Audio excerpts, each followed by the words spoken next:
I'm here with Abe Dinkus right now, the one and only Abe Dinkus, you know.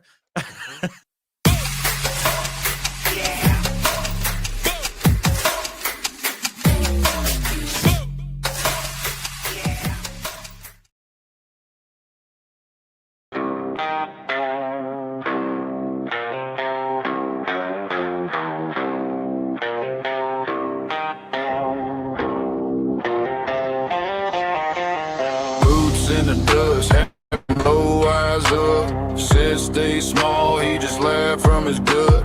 Late night screen glow, rum on the desk. Pin like a pistol, heart pounding in his chest. It's time for Abe to rise to new heights. Stack that fuel, let him sharpen his mind. Pay Abe so he can grow, take flight. Load him up, watch him walk through the fire. It's time.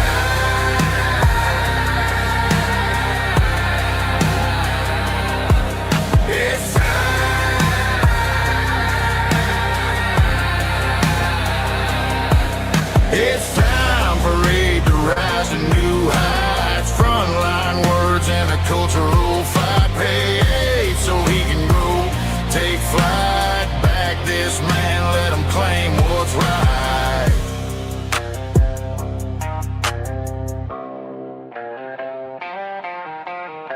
They throw stones, he builds homes from the shards. Laughs at the slurs, turns scars into art. Wide brim shadow on a rusted old truck. He's talking truth, they're praying he shuts up. It's time for Abe to rise to new heights. Stack that fuel, let him sharpen his mind. Pay Abe so he can grow, take flight. Load him up, watch him walk through the fire. It's time.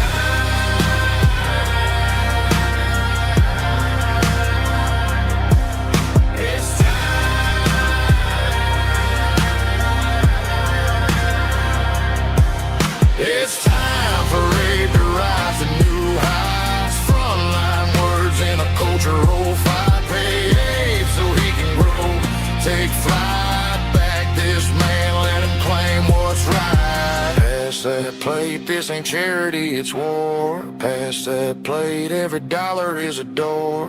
Open roads where his voice runs wild. You fund the fight, you free the child inside. It's time for Abe to rise to new heights. Stack that fuel, let him sharpen his mind. Pay Abe so he can grow, take flight. Load him up, watch him walk through the fire. It's time.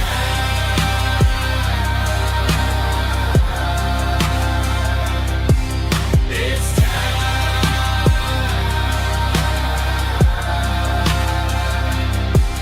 It's time for Abe to rise to new heights. Frontline words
All right. So, welcome in, everyone. Can you hear me all right? Would be the first question I would ask.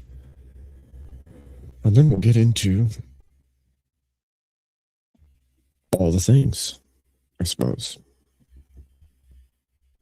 But first, I got to know if you can hear me all right. Welcome in, Blood Logos. Welcome in, Smoking Spaceman. Thank you very much to Gorilla Biscuits for his 2 gifted subs here. Big W's there. GB's a legend, so. Video's a bit choppy. I see. That's not good. I wonder why that is.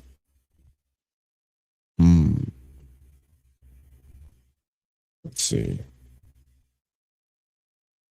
Interesting.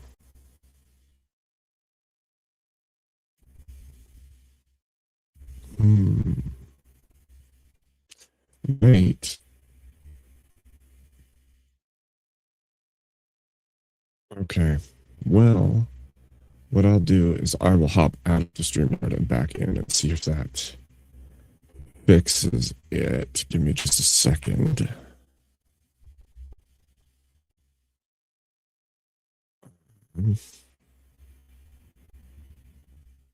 Yeah, give me 1 sec. I'll be right back.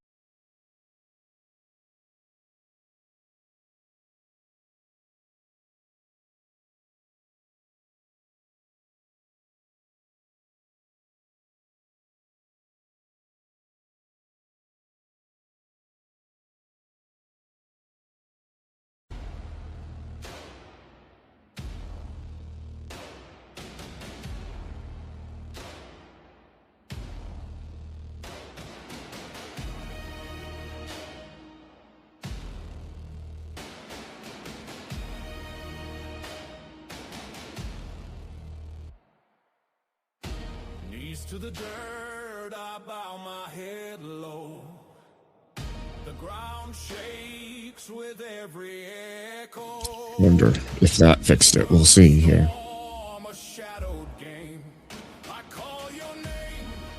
If not, I can go without the camera if needed, but we'll see.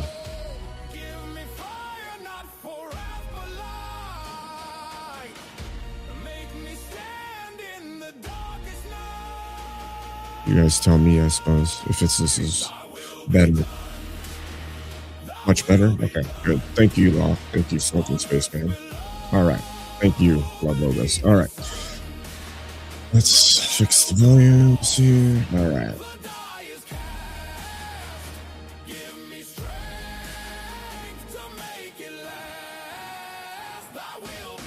Okay. Boom. All right. So there we have it. There we have it. Talk a bit to confirm audio. I will talk to you. Okay. So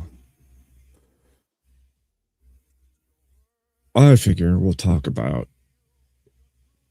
random stuff tonight, like belief in general, as you guys can see. And if you know what the title means, those are fun descriptors for philosophical terminology.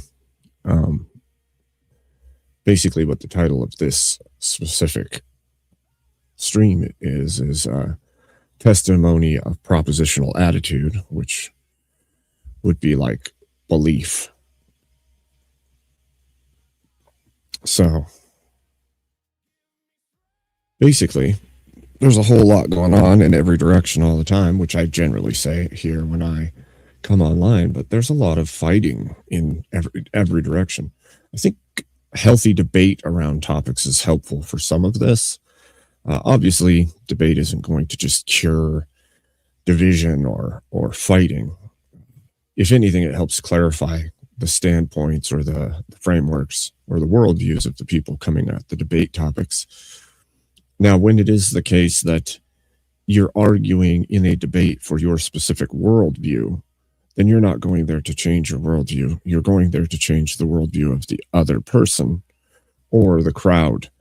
And so what I've noticed lately in our spaces, all of us that reside here in YouTube land, is that we debate random stuff, sometimes fun stuff, random things, politics, what have you. But when it comes to religion, there's a lot more, what would I call, energy or emotiveness around that.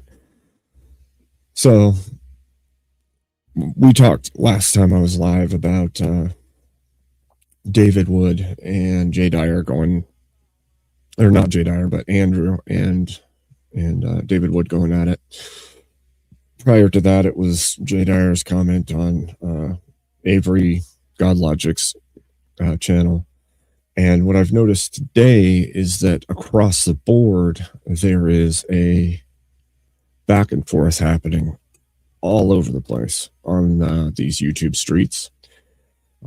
I've noticed there is either, hey, come prove me wrongs, or full-on debate challenges going out between the Protestant persuasion and the Orthodox, generally speaking. I'm sure there's more than just those. Obviously, there's like an ever-present debate challenge out there between like Protestants and Muslims. So the question is this just for the sake of debate, or is this spurred something else? So I figured what I would do is I would start this stream and give people the opportunity to come up here and tell me where they stand, what they think. And we can discuss things back and forth and see if there's some level of, I don't know, level of common ground or level of further division, because probably would be good to know for everybody involved, probably. So anyhow, with that being said, what I will do, hold on, I got to change some settings here. That.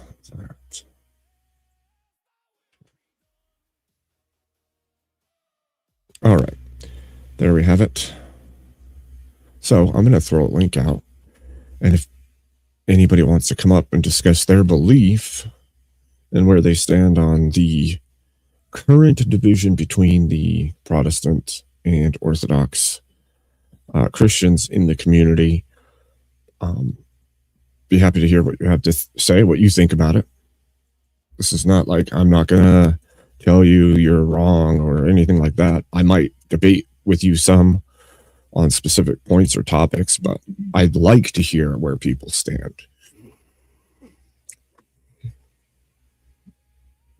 Yeah.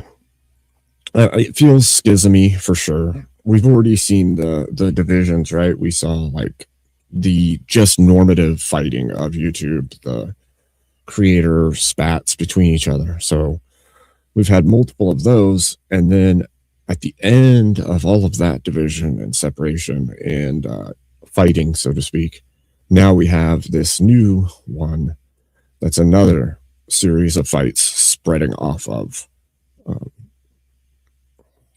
I don't know, internet personalities, I suppose.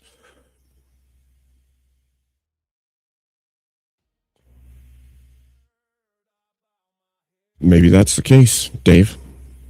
But I'm give everybody the opportunity to come up and tell me what they think about the whole situation. Who's right? Who's wrong? Is anybody right or wrong? And why? I mean, it doesn't have to be, you don't have to hurl any claims at anybody, but it'd be interesting to hear what people's input on this is, because I said it last time I was on here. I don't think there was any like evil wrongdoing going on. I think that people have stances, and then you can be offended or not offended, what have you. Obviously, nothing happens if you're offended, but I can see it from both sides, and I'm examining it like, is this being blown out of proportion, or is it good? Because if it spurs more conversation that needs to be had, maybe it is a good thing. But if it becomes violent and attack based rather than actual debate, then it's probably not good. So,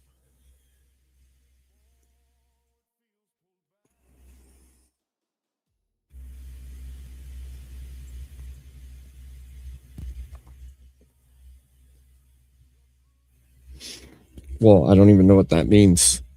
Blood Logos. It's really simple. God logic sends converts to a synagogue. Nothing wrong with calling that out.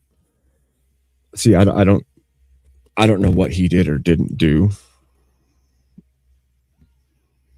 And the question would be which converts and which synagogue and for what purpose, right?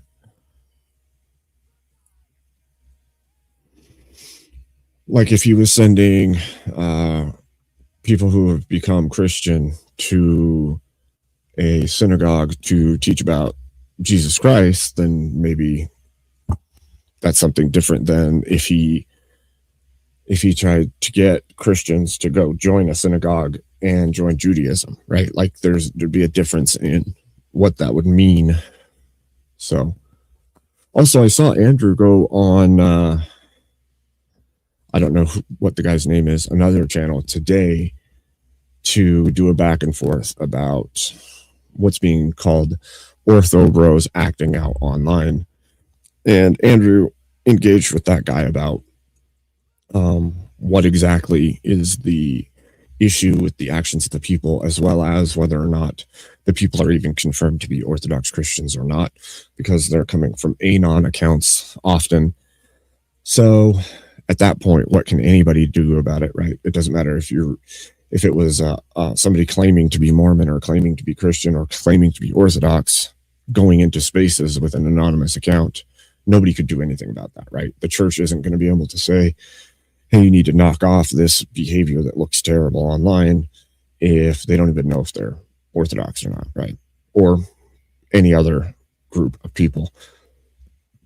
Now, if they're a large, well-established personality and they're out there actually doing something that could be conveyed as really wrong or very antichrist, maybe that could be called out.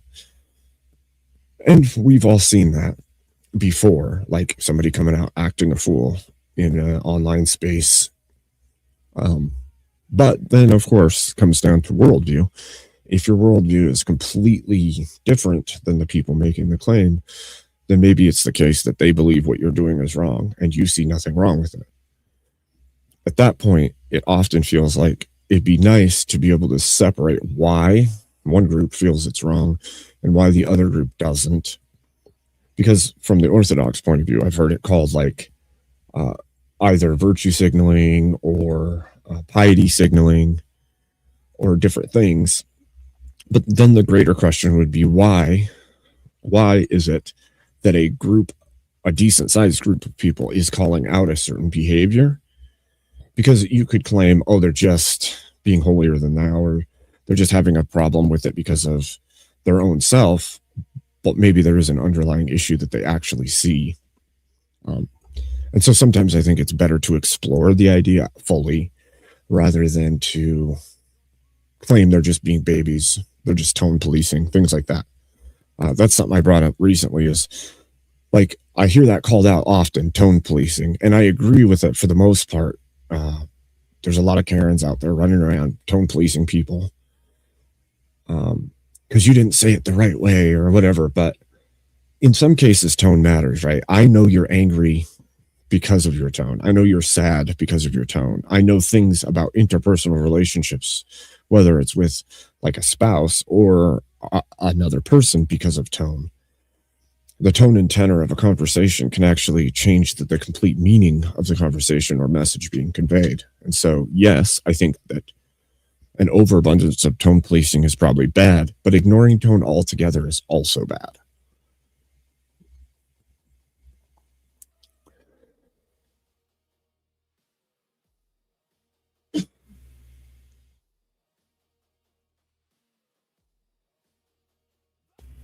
Yep. Well, see, Dave, that's my contention also. My contention also is if you have basically an entire world beset against all that Christ stands for, right? This world we live on, absent Christianity, right? If you take Christianity, the rest of the world, for the most part, wants to see Christianity fall, whether it's Protestant or Orthodox or any, right? There is an abundance of people in the secular world that want to see Christianity crushed, ground out, and swept away so that they don't have to deal with what they would call religious idiots, right? The same is true from other religious groups, like Islam wants to see Christianity and all other religions either bow to them or crushed and swept away. And so if the battle that we have is already most of the world versus us who believe in Christ, then I and again, this is not me calling for ecumenism, but at the very least, you should have some ally connection between criticism for sending converts to a synagogue equals backing Muslims. I've never said that. I'm not sure what exactly you are talking about. You could, if you're talking about the comment that Jay Dyer said bingo on the Muslims page, and that's why he was mad. Yeah, that is why he's mad. Now, if you go and look at all the underlying issues, there's a whole case of God Logic is friends with David Wood and Inspiring Philosophy and, right? So that's a group of friends. And they've been watching the Muslim side attack, dox, insult, all of that group repeatedly for years. And Jay Dyer is a Christian. So what happens is these guys over here that are Christians standing against the Muslim community, who's vile in most of their representations, and he goes over and says bingo on a post against a Christian by a Muslim, and their initial response is, that's screwed up. Why are you standing with insults from a Muslim against the Christian community, even if it is the case that you don't see us as Christian as you are? It still would be, see, this is the mindset difference. This is why I brought up the worldview earlier, Blood Logos, because most of the Protestant Christians in the US or probably around the world would say, yes, we should stand with other Christians.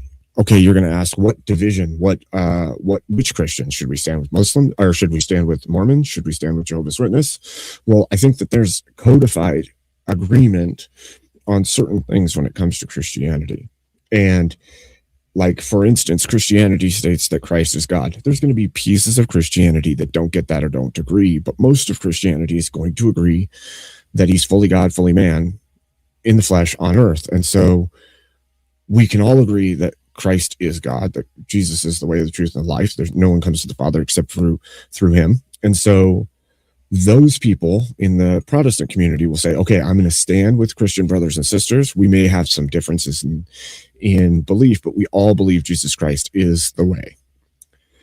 And so they go, okay, we'll stand up against Muslims who stand against Christians, at least having each other's back, right? And so because of that, what happens is when some other Christian stands against them in a public forum, they're like, whoa, what are you doing? That's the enemy of Christianity you're agreeing with.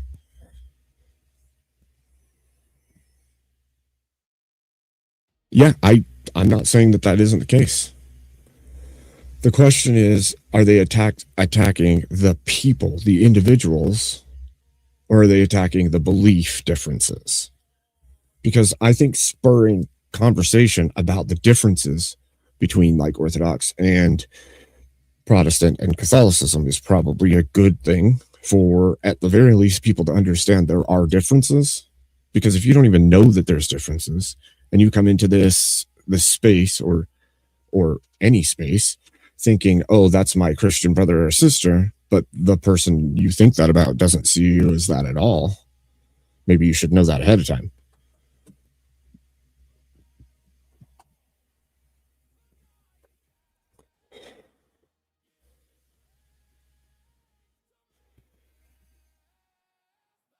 And it ends up being weird too, right? It ends up being weird if the Muslim community starts calling out to people to attack other Christians, but they're calling out to Christians to attack other Christians. And that ends up being very strange. I agree with that, Scott. I'm not making any exclusivity claims.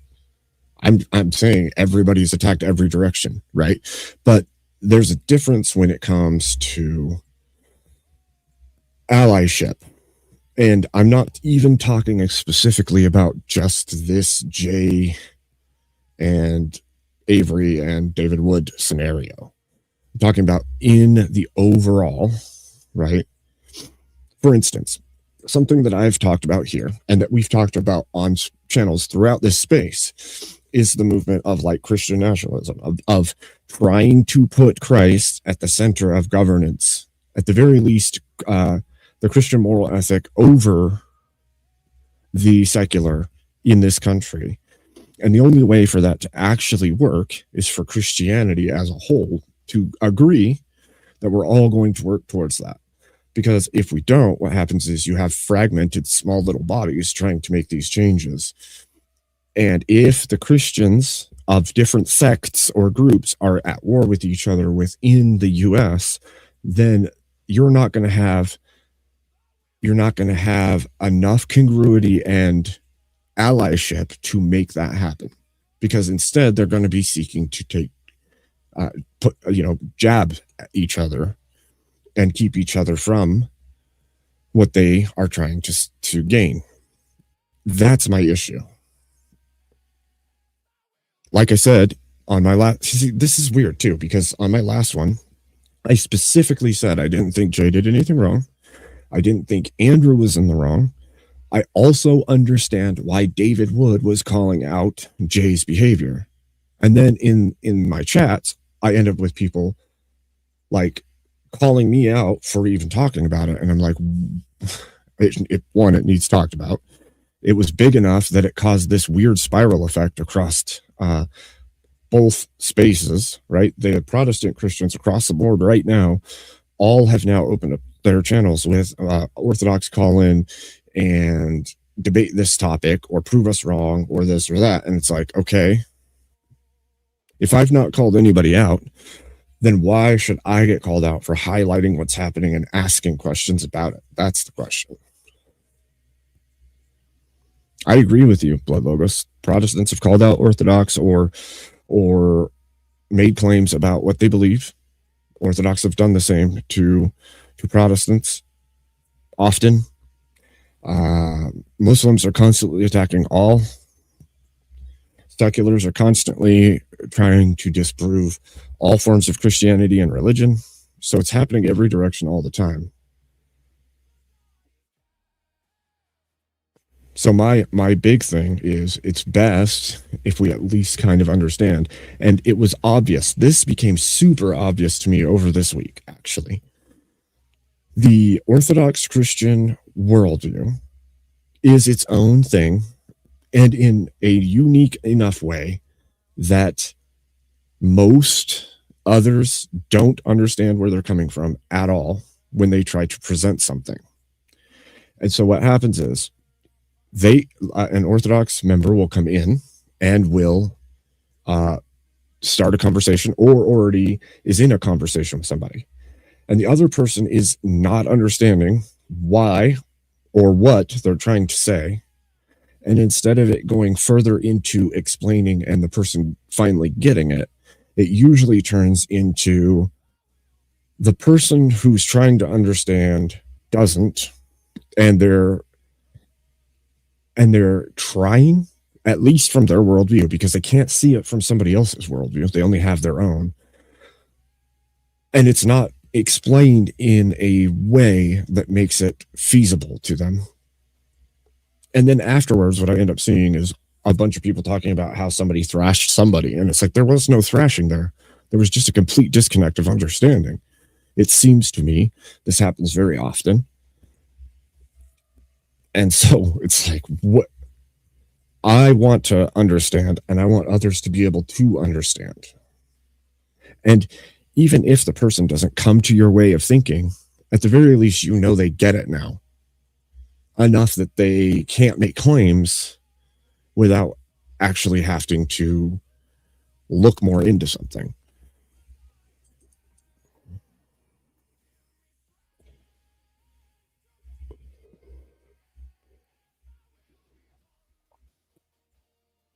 Well, the one thing I would say, Dave, is I haven't been told I'm going to hell, but I have been called out for heresies or near heresies.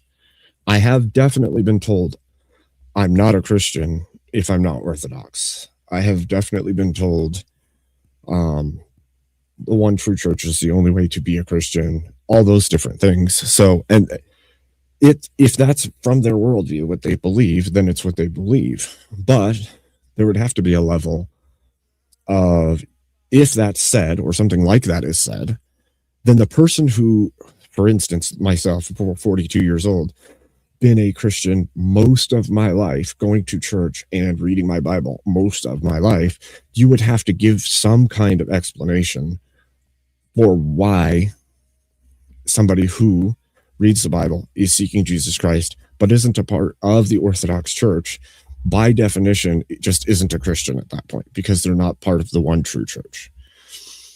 And if that's part of the issue, actually. What happens is people outside of Orthodoxy, or who have never even heard of it, are all of a sudden being told they're not real Christians at 40 years old. And they're like, excuse me? Like, what are you talking about? And then if the response they get is Protestants don't have the apostolic succession, there's only one true church. If you're not a part of the church and you haven't gone through catechesis, then you're not actually Christian. Well, that person's standing on the outside like, you are full of it. That's impossible.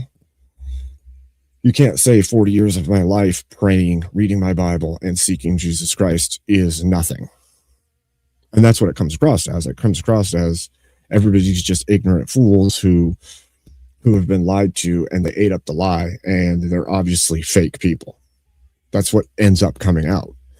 And so, and that's just one point of view, right? Because there's also the other side where when Orthodox come into a space, even if they're being mild and just discussing, the same thing will happen on the other side. And I've also seen that, where the Protestants will come at them, telling them they're not real Christians, and you do this thing, and this thing is anti-biblical. So it goes both directions, definitely. But that's what I'm saying. I would like to know what people believe, so we can at least understand each other in a more fair way when it comes to conversing about these things.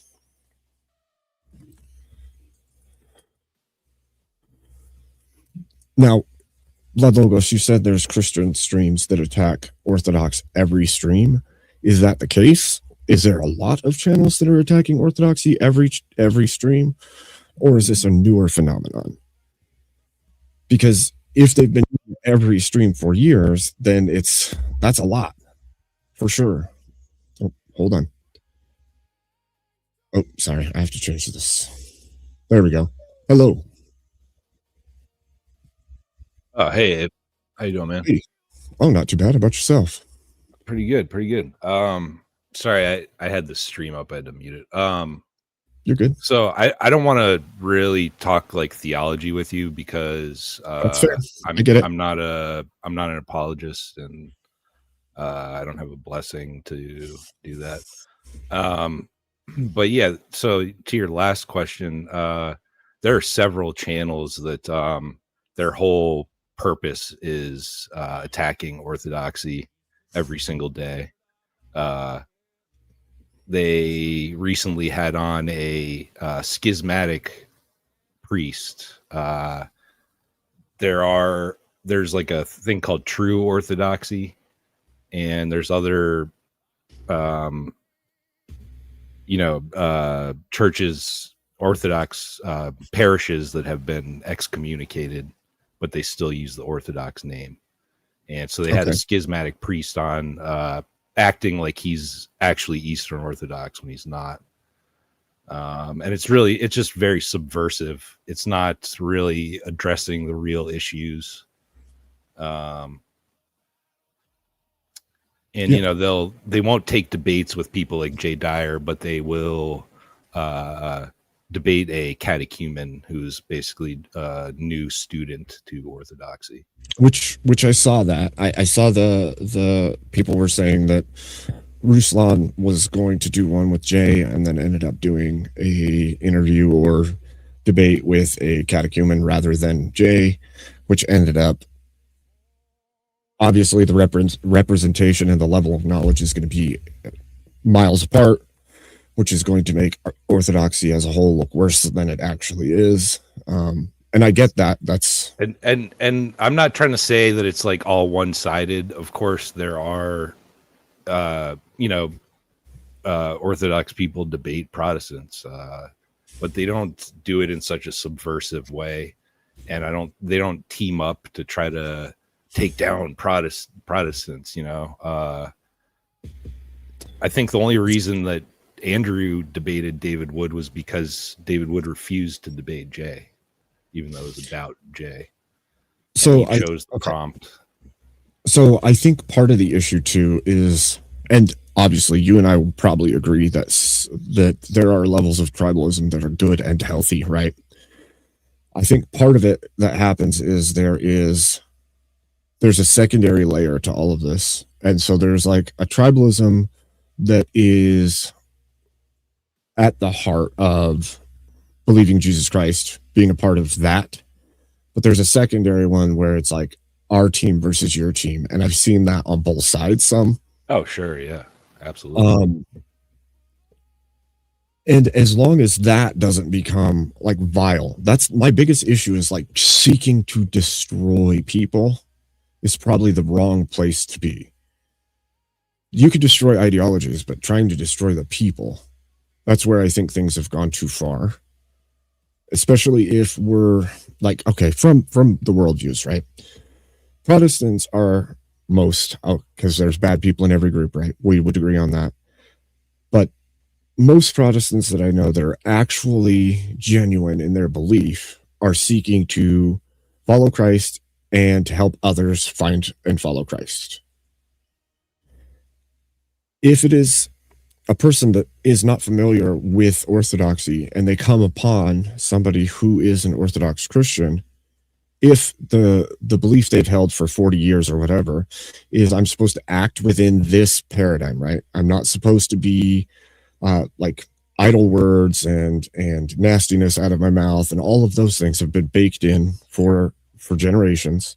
And so that is part of walking as an example for them in the world. And they come across an Orthodox Christian who they're going to debate, and there's a whole like massive difference in the worldview.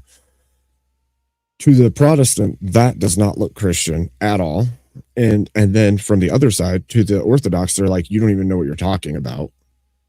And the biggest problem is there's no understanding that was built prior. So this Protestant Christian who thinks they're doing the right thing comes up against somebody who has a completely different worldview.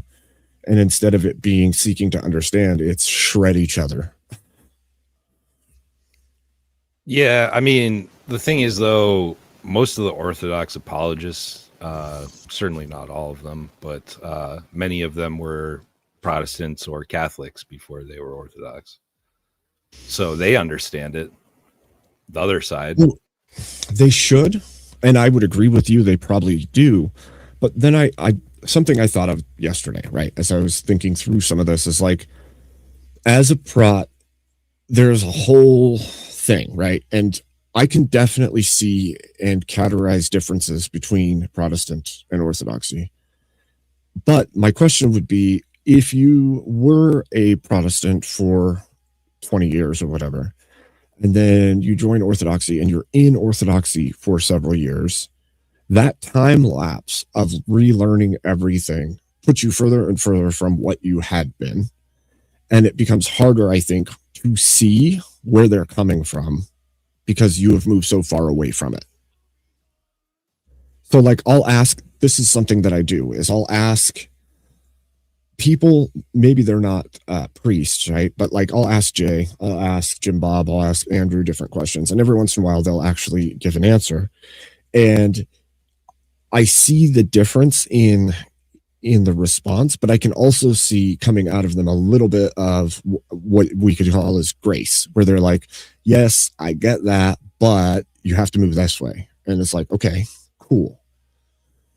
But I don't always see that from people. Sometimes it's just the hard line. I'm not even gonna extend the branch of, I get where you're coming from, but it's wrong, and here's why. It's like, you're just wrong. You know what I mean? Yeah. And I think especially if somebody is operating from a paradigm that is, you could say it's ignorant of what orthodoxy is, then to just tell them they're wrong and possibly insult them a bit, to them, they have no idea why that happened. It's completely outside of the purview of why that just happened. So they're just left there with this person who said they're Christian, got on, cussed at me a bunch, insulted me, and left, and I never got an answer for anything. And so then that person is now, they would have been receptive had it been a conversation with explaining things. But because there was none of that, it just went straight to the fight. They're like, well, screw that. That's my enemy. And if they're going to be my enemy, then I'll do whatever I can to stop them. Do you see what I mean? I see what you mean. Yeah. I'm not saying it's right. Agree with it, but I see what you're saying. I'm not. But the same could be for the other side, right? So you take a Protestant who has an Orthodox person up, and the Orthodox person's being charitable, being cool, being amiable, and they're just having the conversation. And then once the Protestant realizes that they're Orthodox Christian, I've seen this too, where they just start laying in question, calling them wrong, question, acting a fool the whole rest of the time. And by the time it's over, there's no good feelings or vibes between the two people. There's no rapport built. So I've seen it both directions. It's just, I think there needs to be a little bit of understanding. Again, I said this earlier, I'm not asking for ecumenism, but at least people should understand what each other's worldview mean or where they're coming from. Yeah.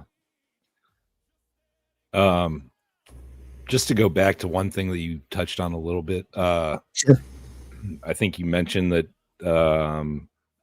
there are a lot of people that claim to be something, and then they might not actually be that. Sure. I see it a lot on especially on Twitter.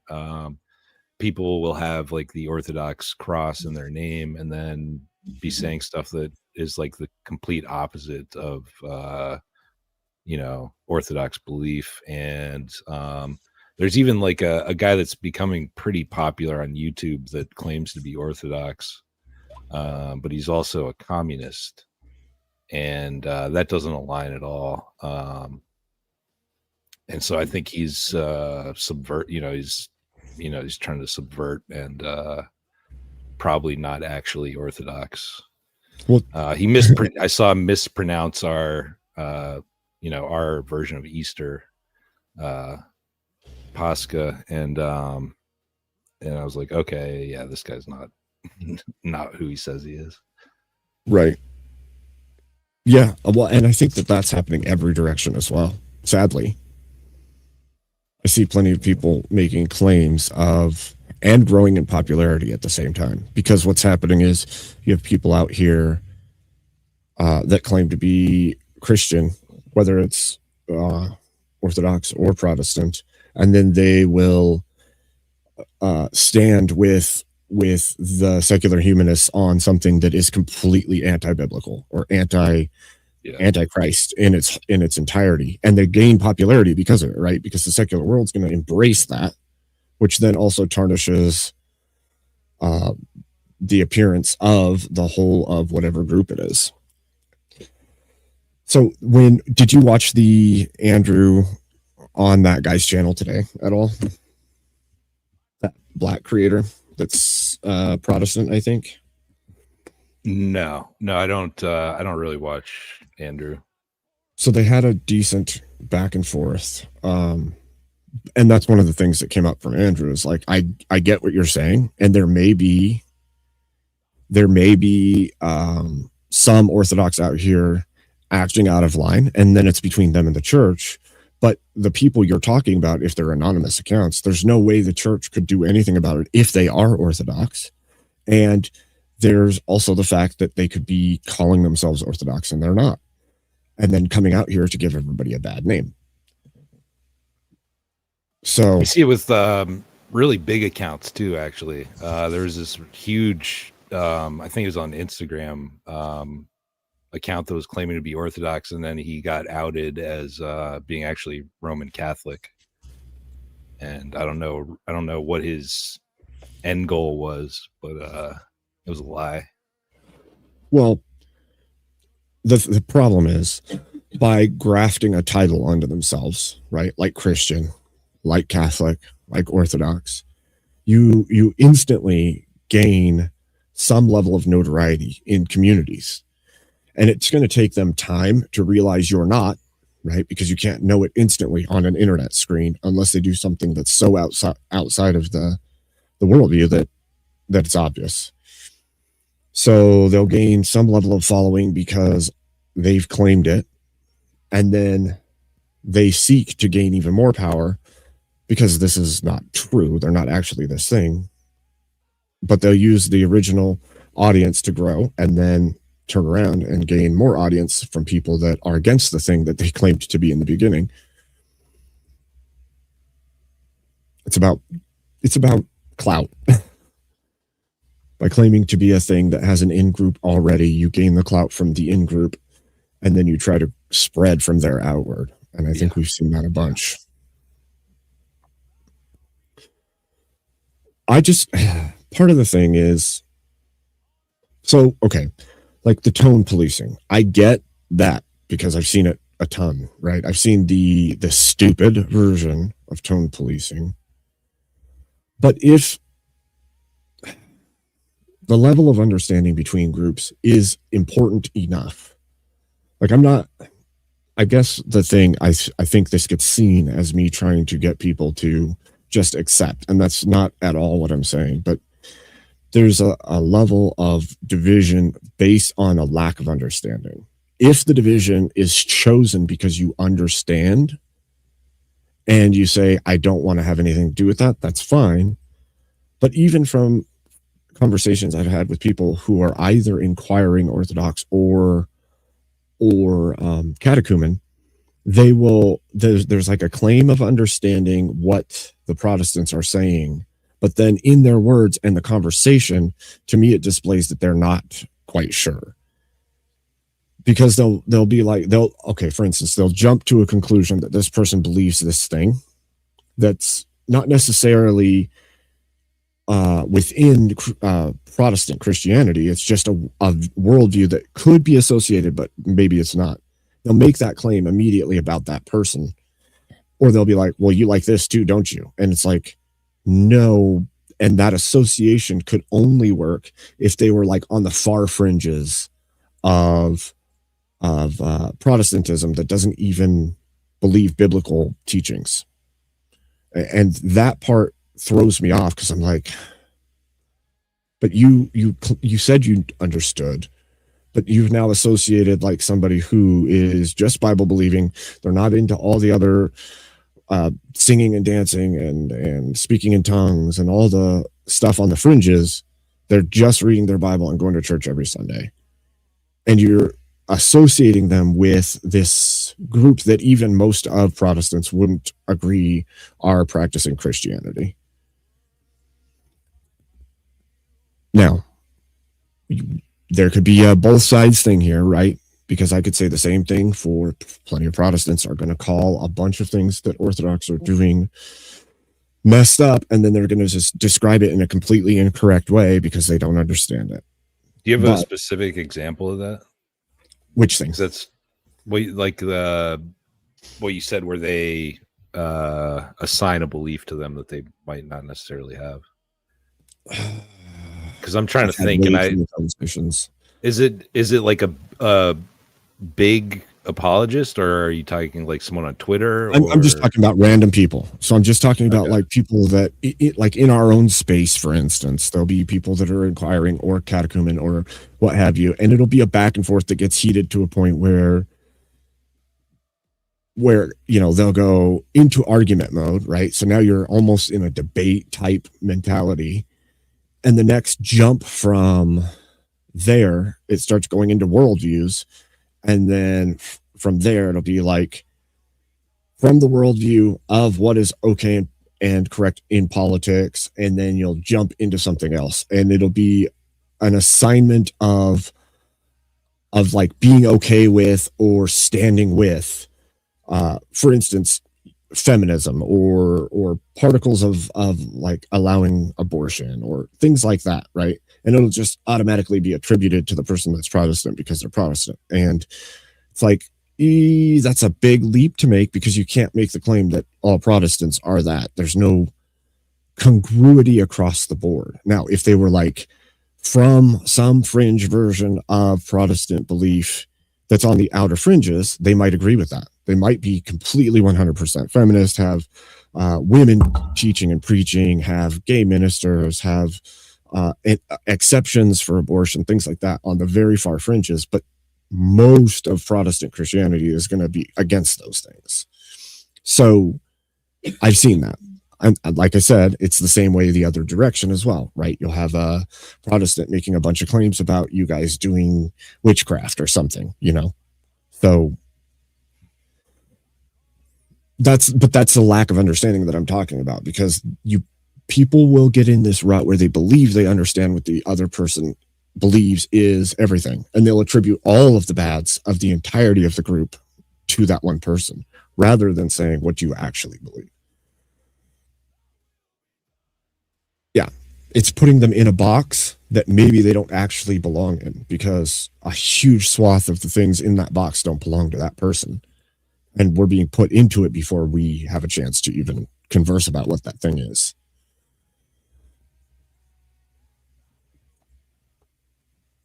And we're all guilty of it. It's like a natural human phenomenon that I'm noticing. We'll just attribute a bunch of character flaws to people based on their beliefs that we're unsure about. But because people in there that are like them in the world do this, so they must also inherently do this thing. It seems. Yeah. I don't know. I've seen a lot of debates, like Dave's saying that Jay Dyer does that all the time. I don't know. I've seen a lot of his debates, and he's pretty specific with his criticisms of Protestantism. Like if it's someone that says they're Pentecostal, you know, he'll criticize them for speaking in tongues and playing with snakes, which is something that's specific to that denomination. I'm not saying that you know, I don't watch every debate he does, so I can't say that, you know, that for sure that he doesn't do that. But I don't know. Well, that's part of the issue. Part of the issue is we're all flawed human beings, regardless of how good or knowledgeable we are. We're all still flawed, and we're still going to make mistakes. So I can't take anybody's word alone as like, I can't expect that somebody's going to get everything right, regardless of how intelligent or how educated or how far into the thing they are. They're not going to be right about everything that they say. There's going to be things we get wrong as people. Yeah. And nobody's free from like getting heated and saying something rude or stupid. We do that. So I think doing apologetics, no matter what, if you're Orthodox or Protestant or whatever, you have to have the patience of a saint, because you're going to be repeating yourself over and over and over and over every single day, getting the same questions over and over and over. Yep. So I give a little bit of grace when they lose their patience, you know. It's fair. I think that's completely fair. It makes sense to me. I don't know. So basically, most of what I wanted to do here is figure out where these divisions exist in understanding, just in understanding. I don't need people to agree on and believe the same thing as each other specifically, but I'd like there to be less misunderstandings that lead to fights that are pointless fights because the misunderstanding has nothing to do with reality. Yeah. Right. So, for instance, like I was saying earlier, the fight between, say, this little spat, because this is just one of many, but the spat between Orthodox and Protestants because of God logic and the Muslim Orthodox guy or Orthodox Muslim guy, where Jay says bingo. Like, I agree that Jay has every right to go there and say bingo if he feels that that Avery's acting a fool or is grifting in some way. And I also saw Andrew's words about they don't have any positions. My issue with that is the claim they don't have any positions seems maybe true out on the outside, but I can also see where somebody would be like, okay, I'm done conversing in positions with you because you're ridiculous from my worldview, or your action is ridiculous from my worldview enough that I feel like anything I say doesn't even actually matter anymore. So this comes down to human dynamics more than it does the argument or the position. I think plenty of these guys like Wood or any others have positions because I've listened to their work. I know that Jay has positions and Andrew has positions. I've listened to their work. I think this comes down to personality conflict more than anything. Like, there's a worldview and then the personality layered on top of that, and then the argument. The argument isn't what's being argued, because what has happened is there's a personality clash, and that personality clash is now linked into the worldview. So now you're battling worldviews through personality conflict and not dealing with the points and topics. Not really. That's what it feels like to me. Yeah, to a degree though, because I mean, if you think that the other person doesn't have any view, what, how are you going to argue that? What view are you going to argue if they don't have one? Right. I'm going to step that back. What I will say is, at least from David Wood's position, that's what happened. Because I know Andrew, and he was trying to probe and critique positions for sure. But at that point, you can see it on David's face. He's like, I'm done with this. And it's not because he's done with positions arguing or haggling over details. At that point, he's done because of a personality and a worldview conflict, and he's done. I can see it in his face, and I've seen him in these kinds of debates before.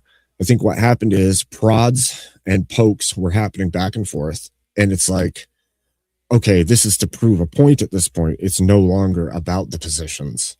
It's to absolve behavior that I already have found misaligned with my worldview. And it's being justified in multiple ways to try and make me look stupid. So I'm done. You know what I mean? Yeah. And I think that's part of it too, is like there's a level of human interaction that is missed. And I can understand why it's unimportant, but I can also understand why it is important, because you don't sway people with information alone. So I don't know. I also think I look into things like deeper than a lot of people do. Like, I'm probing through every different level of person interaction, worldview, politics, all of it. When I see these interactions internally, I'm like trying to go through it all and see what happened. And I don't know. I think the surface level is what most people see and get and leave it there.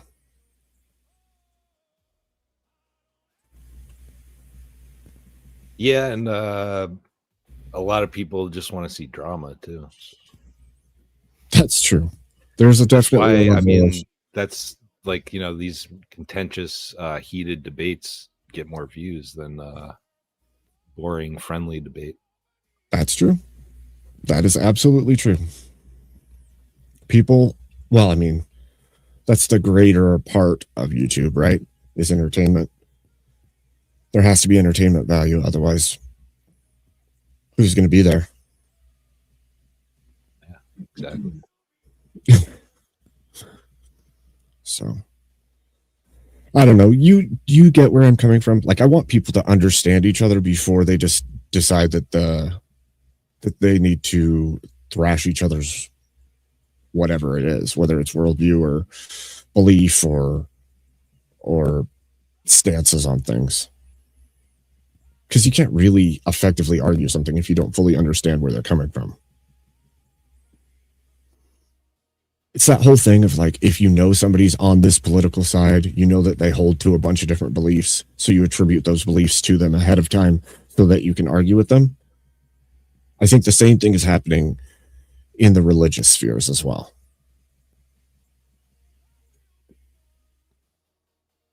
Yeah. The religious spheres are way, way more diverse. But I don't know.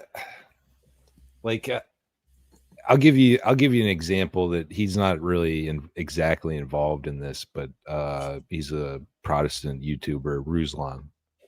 He's clearly talked about how he wants to make, you know, as much money as he can. How can he profit off of his YouTube channel and you know, selling merch and whatever. So I mean, you can understand where he's coming from his own words, that he's in it to make money. Yeah. This is what I said about the Avery situation. But this is also something that sets us all apart in this little space that we kind of frequent, right? The debate / panel / whatever this is space is, we all here understand that grift, a real grift, right, is the snake oil salesman, right? I'm selling something I don't believe just so that I can make money. But there's also the grift of anything that makes you money seems to be a grift these days, regardless of whether or not it's true. And he takes it to a different level. It's not just making, you know, it's not just getting super chats. It's how can I milk these people for every penny that they have. And that would be fair to you can make that call. What I'm saying is, even in the Avery situation, if he had just said, yeah, sure, I am. So is, you know, everybody else on the internet. He'd have done better for himself than it blowing up into a fight. Now, standing your ground, obviously, if he felt like this was, and it was coming from an Islamic Dawa guy trying to tear down Christianity at every turn, trying to link other people in to cause as much trouble as possible. At that point, I think sometimes it's better to just ignore. Yeah, it got said. Okay, cool. So what? Move on. Instead, it blows up. So yeah, I don't know. And that's the other thing. Like Ruslan, I don't know the guy personally, and I've never actually had a conversation with him. I've had a conversation with a lot of these other people we're talking about, but I've never had a conversation with him. And I would say, yes, there's a level of he's making money, milking what he can, but I also don't think that means he doesn't believe the things he says, at the very least, about Christ and the Bible. It's just his worldview is allowing for him to do whatever thing you're seeing is wrong, or at least it is in his head. Do you mind if I address something from your chat real quick? Sure, Dave go for said. He said, and how often does Andrew milk people, website donations, debate school, etc.? I'm not a big fan of Andrew, to be honest with you. I don't dislike him, but I just don't really watch him. So but I still am going to defend him here. He's not an apologist. His main focus is on culture and politics. He very rarely discusses theology. I mean, he'll mention that he's Orthodox and, you know, you should go to liturgy or something, but he's not an apologist really. And he will admit that too. I would actually add to that as well. Andrew is, in his own words, and if you watch him, he is mostly about entertainment of the people watching him. And if he can make cultural differences within that, then it's the bonus.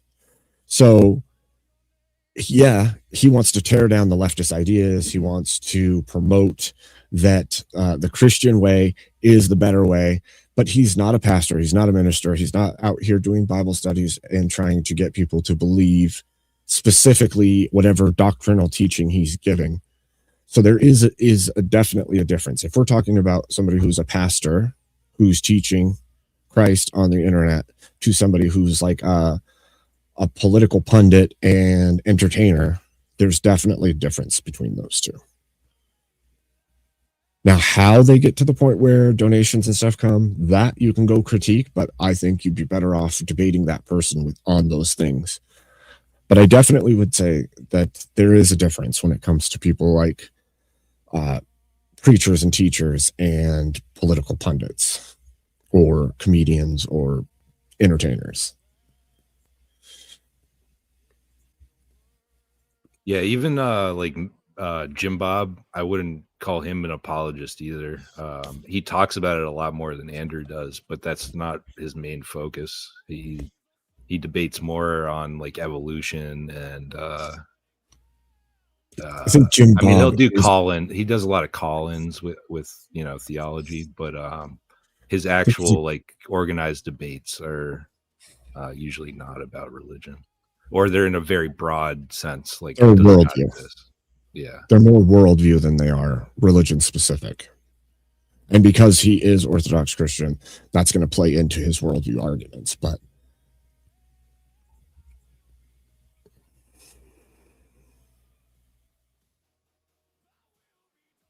well, that's what I'm saying. That's partially what I'm saying, Dave, is if you're a preacher and a teacher, there's a difference. And you're right, there's plenty of Orthodox people who grift, but they're also not teaching theology for the most part. So, and also, again, this is actually something I was just talking about, right? The worldview is different on either side. So if somebody is on one side, they may think these things belong to this category. And if they're on the other side, they'll say these things belong to a completely different category.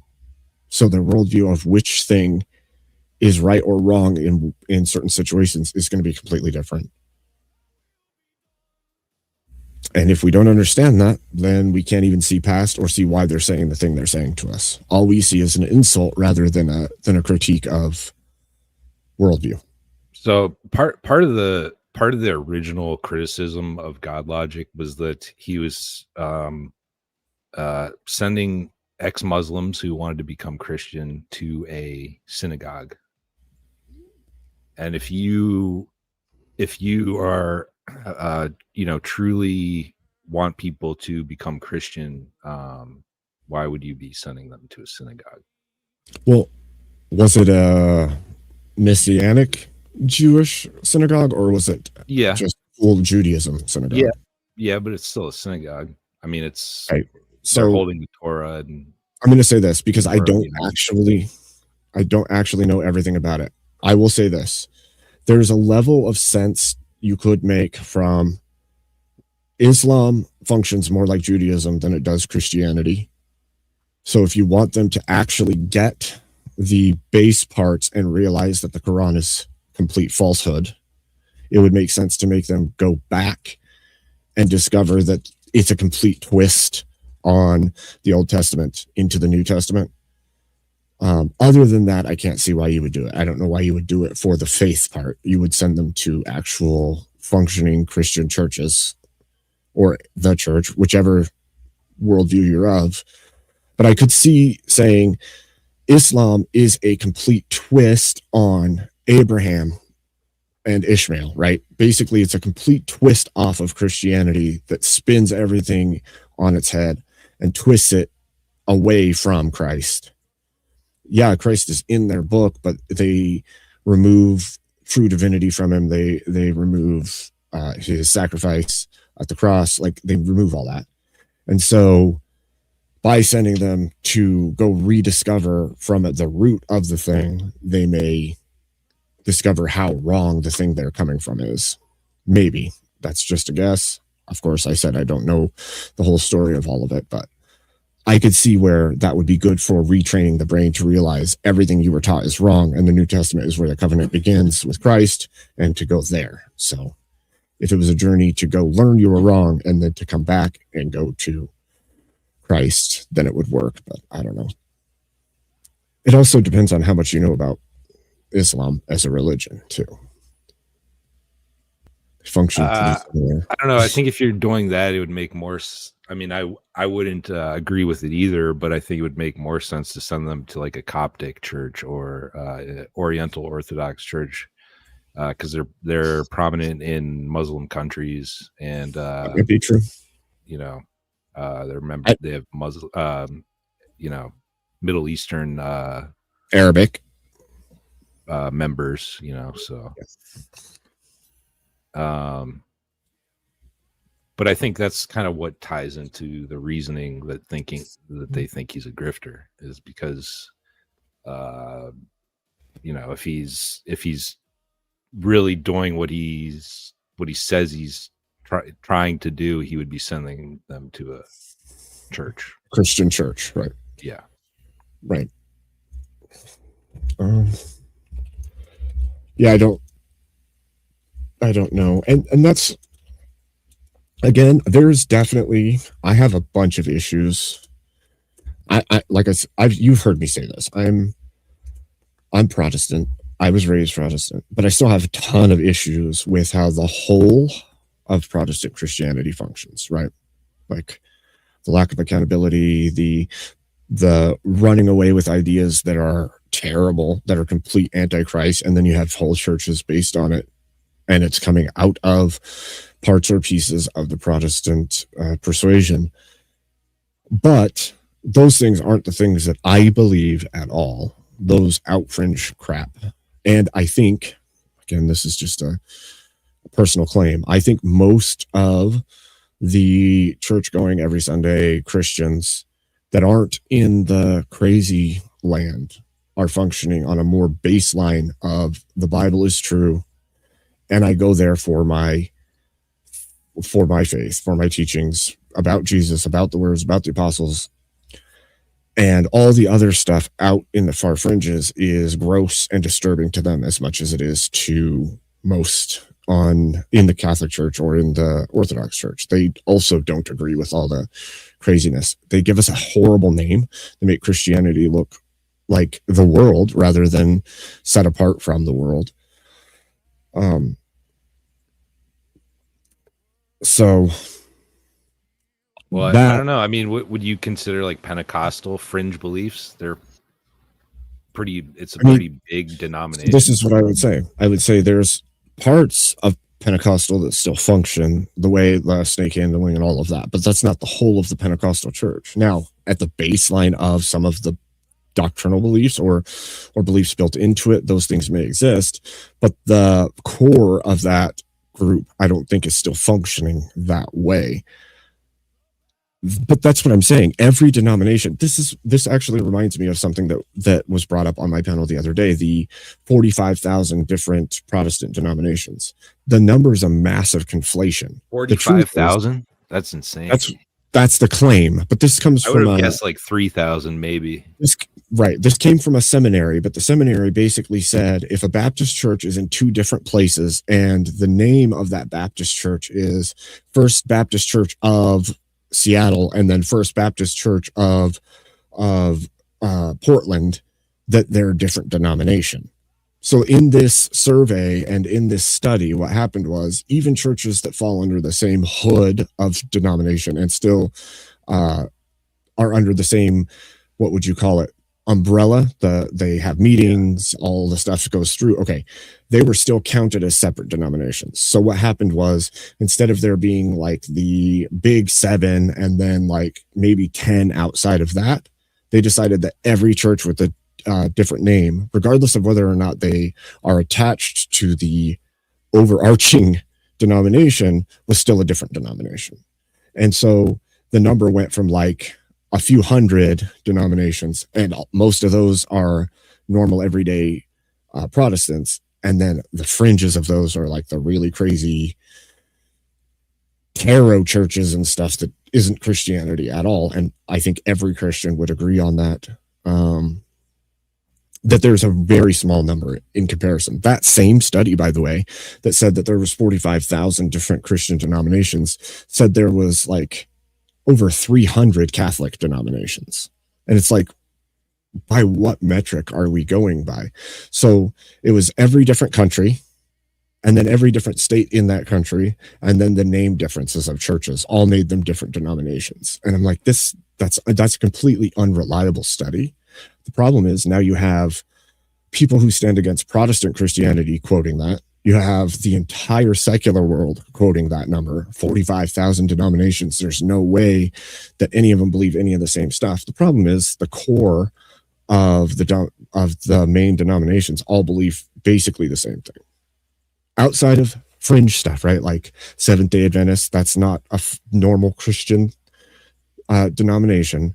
All the way out to the random mega churches that have no denomination and are teaching you are God and you're blessed as long as you claim it. Those aren't Christian, and most of Christianity would agree on that.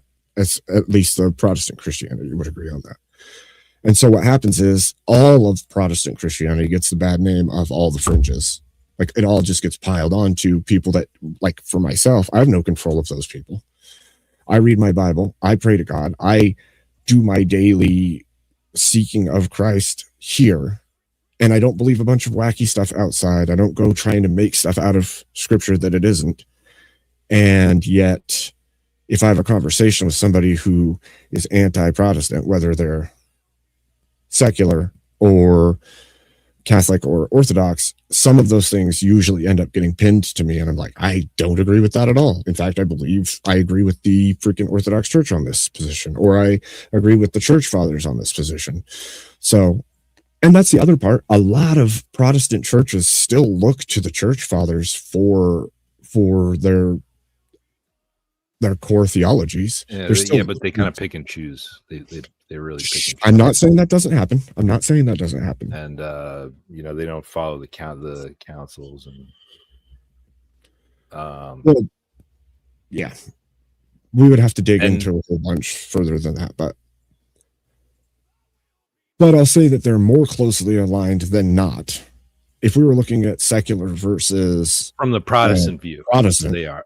From the Protestant view, they are, but to an Orthodox person, it's huge differences. Like to an outside perspective, people might not think there's really a big difference between Orthodox and Catholic, but to us, even just the filioque is like a huge thing, right?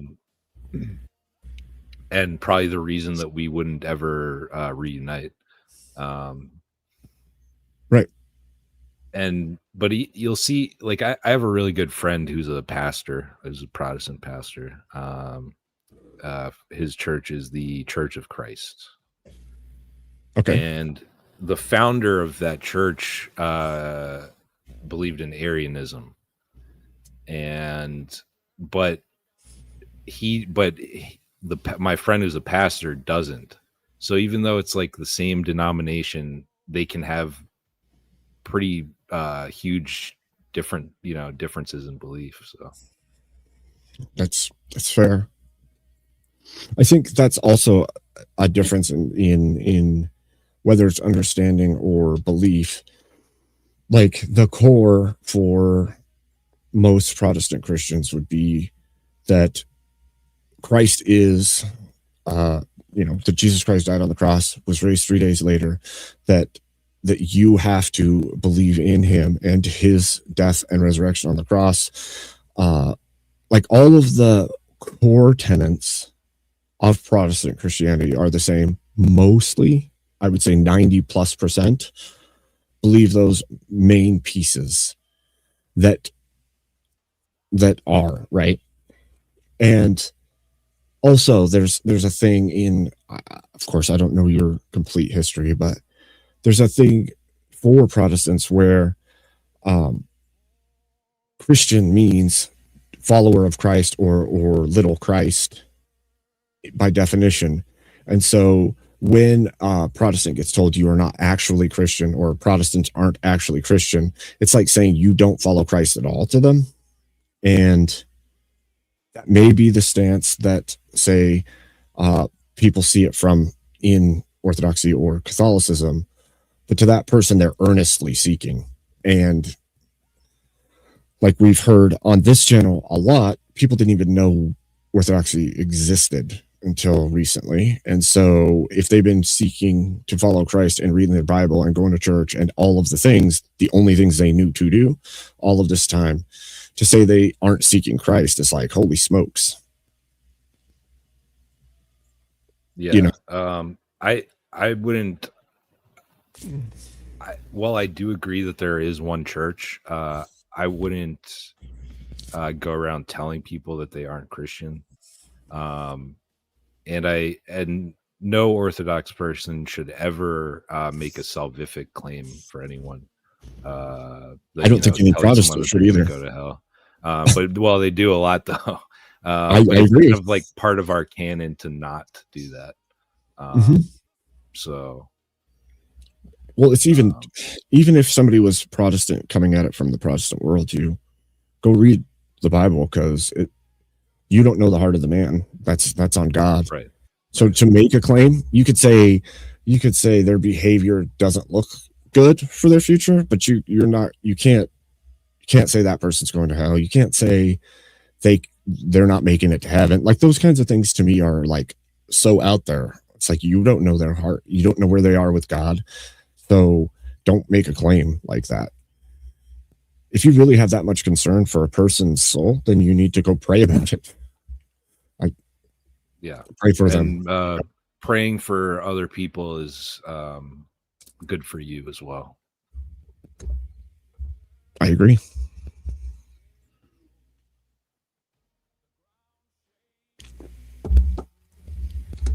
So I don't know. I don't know how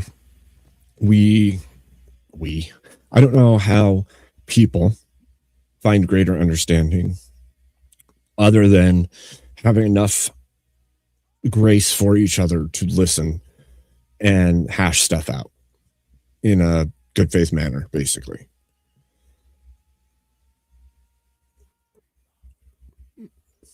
The problem is we're all bundles of mess. We've all had life experiences and all these other things, plus the things we've been taught, the things we believe just on our face. And then we come into situations and we attribute a whole bunch to each other that aren't based on that person. They're based on our prior experiences and our prior beliefs, right? It's like an atheist coming into a conversation with a Christian and treating the Christian like crap because they were abused by a church as a child or something, right? Yeah. That person didn't do that to you. That person in the other church somewhere else did that to you. You can't assign all of the hurts of your past to somebody who has nothing to do with them. So, messy game.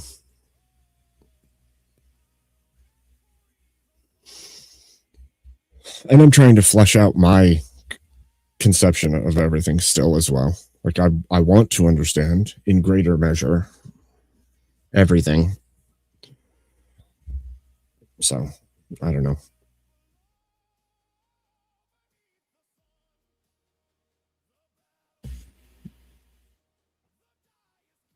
All I know is part of it from the outside for me is looking at all of the situations going on at once. And I'm like, I want enough unity. Again, not an acceptance of what others believe, but enough unity in what we want for the future to stand together and push for that to happen. Because absent that, it will be blood. And I don't mean between like us and them, or I mean like on a mass stage. After enough time, without congruence, there becomes only fighting left. I don't know what's savable, what's not savable for us here in America, but I'd like to think that we can drive the country towards a more Christ-centered biblical place. And again, I know as of late that means something different to different people, but yeah. Yeah, I'm an Orthodox monarchist. I think that that everyone should become Orthodox, but like Dave said that I say that I don't do it, but that's what the Orthodox Church doctrine is. I said that I believe there's one true church, but that doesn't mean that I think that someone who's outside of the church isn't a Christian. I think they're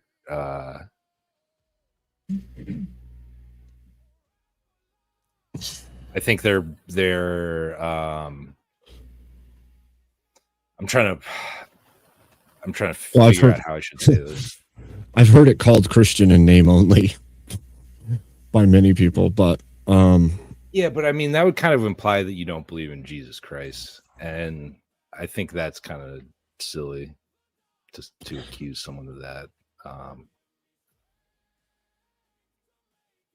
I don't know. I think when people from any side want to debate a fellow Christian, they're doing it out of love because they want them to be saved, because they view their way of seeing it as how you save someone. So I don't think it's going to come to blood. I think we've been debating Christianity for 2,000 years. So. Yeah. But when it kind of blows up like this, I think it's kind of a distraction from probably bigger issues. I don't disagree with that. It's often the case. It's kind of just like internet drama it's not important. Yep. Well, and I've actually had that conversation with many people too. The internet drama is always going to be at a significantly higher level of spats and back and forth this way than it is in the real world. Like if Protestant Christians and Orthodox Christians who are not internet personalities and not what do they call it, online all the time, are having conversations, it's not going to be like what you see here. This is a hyped up version of everything. Right. So the rest of society isn't functioning like the people who are online all the time arguing with each other. Generally, they're going to have a good conversation with a lot of politeness for the most part, because in person and in public is a lot different than some internet debate or some internet panel. Right. Yeah. Orthodoxy is not online. You won't see people acting like like ortho bros in liturgy.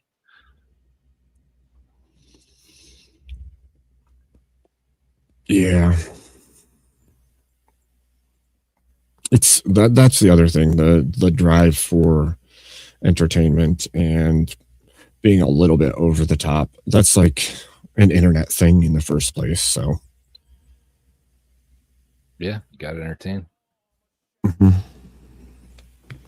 So all right, Abe, I got to run, but thanks for having me up, man. It's good talking to you. Thanks for coming up, brother, man. I have to do something for real soon, because yeah, dude. Yeah, we should. Yep. We'll talk. All right, man. Bye. Bye. God bless. All right. So that was a good talk.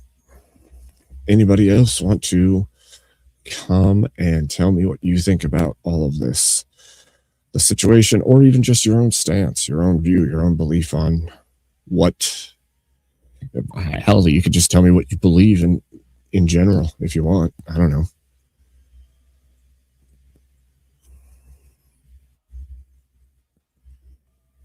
Come and chit chat about this or your belief or a belief. I don't care. Or if you want to argue with me about something, you could do that too. You could come up and call me out and argue with me about something I've said or a point I've made or a stance I had that you disagree with. That's fair game too. Come on up, do it. Yep. That's what the title is, remember? Testimony of Propositional Attitude.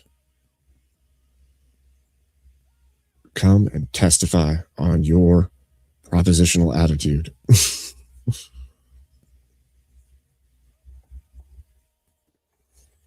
Mm-hmm.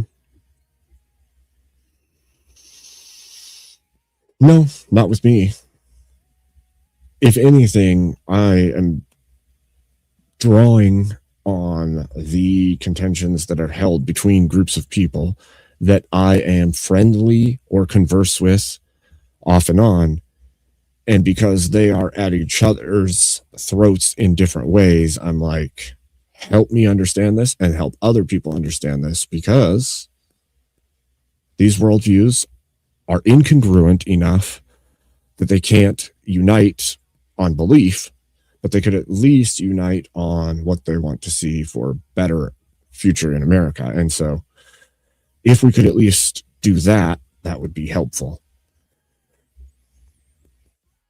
But what happens is the personality conflicts and the worldview drive people to thrash each other in public at times simply because they have a different worldview.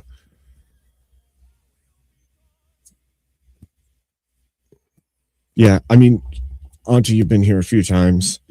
That's kind of my thing. Look, I believe it's better to be a warrior in a garden than a gardener in a war. And if I'm a warrior in a garden, then I can be a peacemaker in that garden. So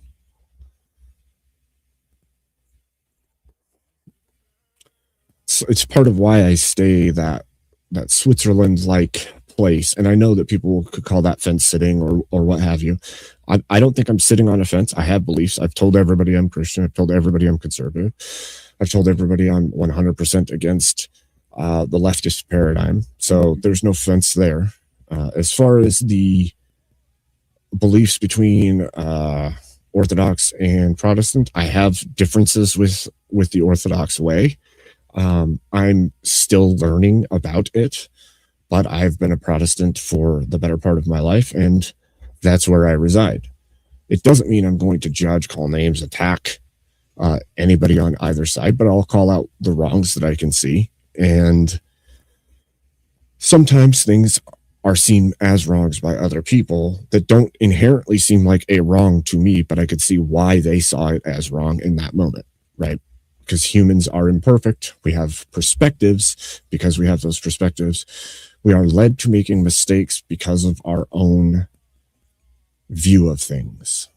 Oh, thank you, Jack of Blades. Welcome to the Hatters. Welcome.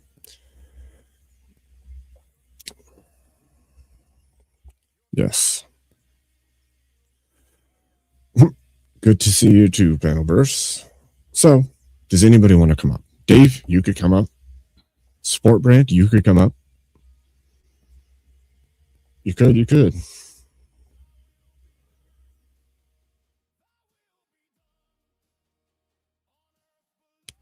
Yes, that is correct, Nico. Mad Hatters, you're right. You are correct.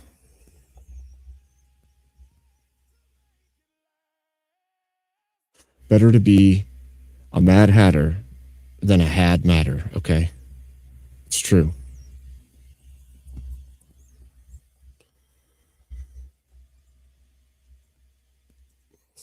Yep. True story. Jack, you guys were on Teriax for a really long time. That was crazy. Did a 24-hour, and a lot of you guys were there most of it. That's pretty impressive. Had matter. Well, if you've been had, it means you've been tricked or fooled, and you're made of matter. So if you're had matter, it's worse than being a Mad Hatter, okay?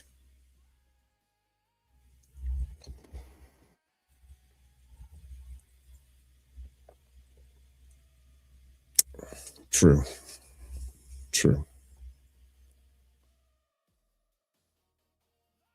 Yeah.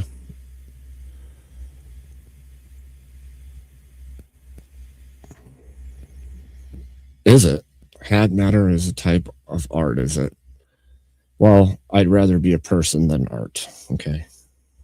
I don't need to be an art piece. I'd rather be a person. So, if somebody doesn't jump up here, I'm going to end up going to somebody else's panel, and you guys don't like that nearly as much. I know this for sure. So, we could even change topics if that's what the chat wants, but I think this is a pretty good topic, and it's pretty prescient at this moment, right? It's a lot going on. If I go to YouTube right now and look, what I'm going to see is this channel's challenging Orthodox to debates. This channel's talking about the Orthodox versus Christians in debates. There's going to be another one that's like 24 hours of refuting doctrine. There's going to be all of those different things. So the topic is Emmett is grounded because he's a turkey. No, the topic is belief and differences in belief and how worldview and personality or perspective together can generate fights that have nothing to do with topics or the point. Yo, welcome in, Emmett. That's not Emmett. It is me. That looks like OBS. That's OBS. I'm talking to OBS. Are you AI now? Well, no. You almost said I always have been. What the fuck? Oh yeah, it's because I had makeup. Yes. You had makeup on yesterday? Well, I was doing crazy stuff as Oh, always. you're Gothmet? Yeah, goth man. What's up? I came here. I just want to tell sports brand. I don't know. I hope you don't get mad at me, but inquiring in a chat with a dude on the internet about the Orthodoxy is not inquiring. Just talk to a priest. Like, I get people can be fucking mean, but it's not the point of the internet. Is not a place to do that. I mean, I just said where, fucking right? priest, so there's people gonna be like, "Oh my God, he said fucking, oh Lord Almighty." But I'm saying that's not the place What's not a place? to inquire about anything. Well, That would obviously, not I be the mean, place. to ask questions you could ask online, can't you? Depends on the well, no. The point is, I can be mean to you. I can. By Do the you way, mute me? Mr. is here. Hey, good to see you, Oh, Mr. hello, Mr. Mister. Good to see you. Hey, what's up? Yes. Yeah, I can be mean to you. I can be having a bad day. I can just be fucking mean, and it's fine because I can. I have no problem because I'm not in a commission. Hello. Let me ask you. Can I ask you guys a question? Do it. Yes. So, what do you think? Like I look at a lot of studies and stuff. I've seen one Karen. from 2007. Oh man, now I have to leave. No, I'm just kidding. No, no, you don't have to leave, Kieran. This is for friend. Nah, that's Wait. Damn. No, but this is for Right. everybody. This is for everybody on the panel. Okay, I saw this Pew Research study, 2017, that for the Islamic faith, they're 24% of them are losing. They lose the faith once they come to a Western country. So I'm looking at this and I'm going, you know, for these idiots that are in charge, like let's say like England or whatever, do you think that was their original plan and they're just too stupid to not realize that they're causing more harm? You know, like by bringing them into a Western country, they're trying to like, how would I put this? Make them less barbaric. But in reality, they're just like running people over and beating their wives and stuff. Like that's what they do. I think there's an inherent belief in leftism that if you can raise the standard of living for people, that they'll become more civilized, even though the people they're bringing in's worldview isn't about that at all. And so they'll bring them in thinking that by civilizing or giving them more to live within, that they'll become more and more Western-like, even though that's not possible so long as they hold on to the tenets of Islam. There's a pretty famous study in psychology where they were trying to improve or reduce the amount of, or improve rates of kids staying in school, right? So you had like a delinquent problem with kids dropping out and stuff like that.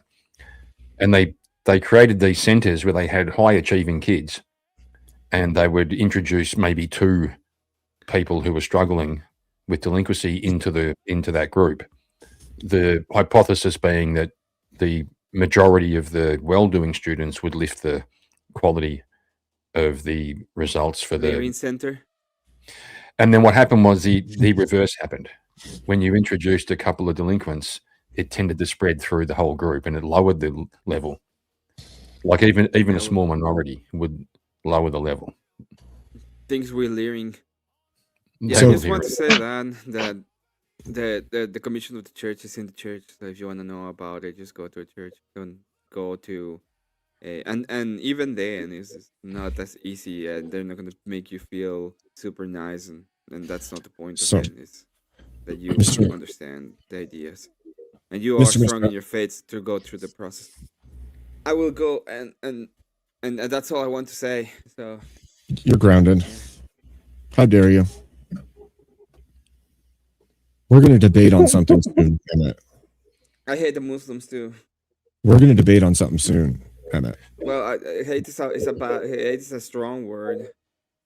I enjoy sand building castles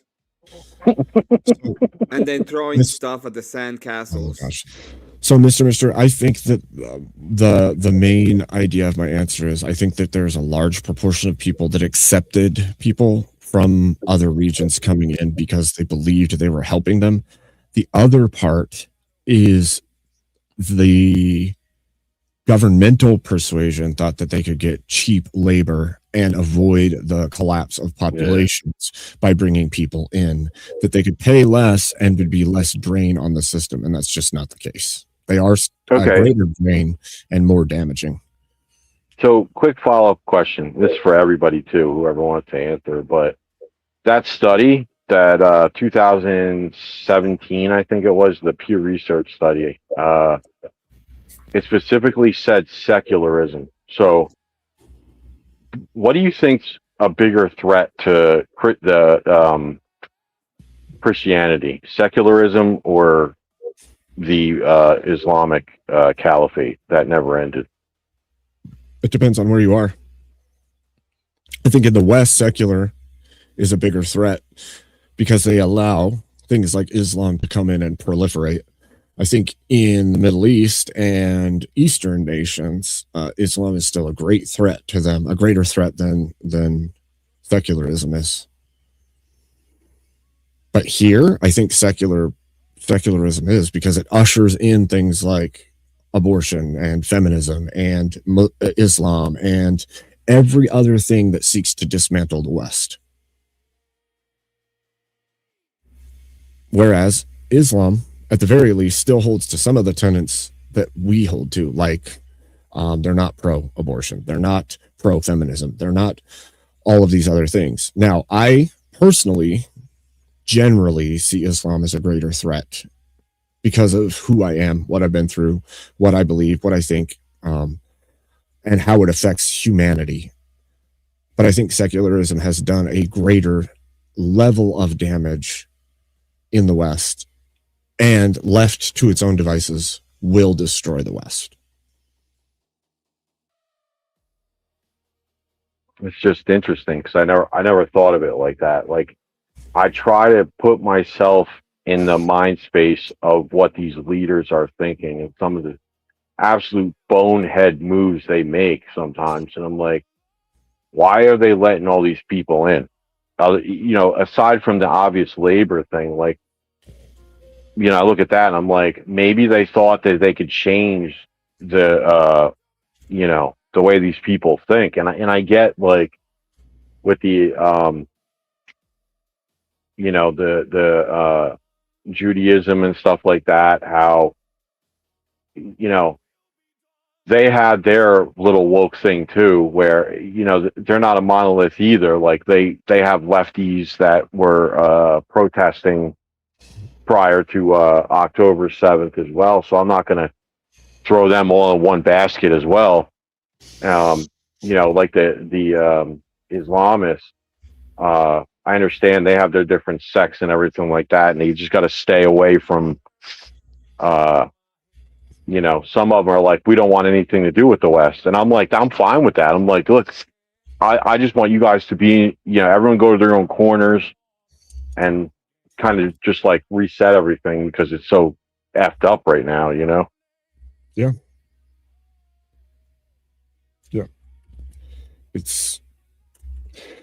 It's hard to know where it's coming from specifically, but I think that enough of their tenets, leftist or secular tenets, are out in the open to show you that, yeah, some of it is a manipulation and purposeful, and some of it is just pure stupidity, where they just don't even take into account, like, human nature and the tenets of religion and all these other things. Like, they just don't even consider them at all when they make these decisions, which is pure foolishness. So I'm just going to bring this back to the topic you were talking about earlier and just shut up after that. Just, sure. I don't want to upset, I don't want to bore people, but so regarding all this, do you think it's like a combination of gatekeeping with the Christians? Because looking at those studies, I look at it and I go, well, the more that we talk about Christianity, the better off it is. I think we need more of that. I think I'd be like, look, everyone get in the damn ring and let's just put everything on the table. But on the other hand, I look at what's happening with these, Islamists or whatever, and it's like the reverse is true for them, where it's like maybe they're trying to sit in the background and just try to pin us up against each other, because they know the more that their stuff's exposed, the uglier it looks on paper, right? Like, they, more than us, they got to explain themselves a little bit more, because it's hard to sell that, right? I mean, the taqiyya and that kind of stuff, like how lying's good, how like knifing someone, taking your enemy's wives, and I'm like, how is this good? Well, I think there's a firm belief, and we see this throughout history in the Islamic culture, that if you can pit your enemies against each other and then come in and clean up after the fact and destroy the rest of them, that's better than having to send all your people and do the warring. And I think also, as we've come into the modern era, the utilization of newer methods, right? Whether it's getting people in the West onto their side to sway other people to be more friendly and make Islam seem more palatable, has become a thing. And using the womb of Western women against the West, things like that have become more and more prevalent in the modern era. I think you're right. I think there is definitely an active plan to turn everyone they can against each other in order to pull people into their ranks. Because you see people out here like what's his butt? I can't even remember his name right now. The guy that got in all of that trouble for girls in Romania. He goes over and says, Tate?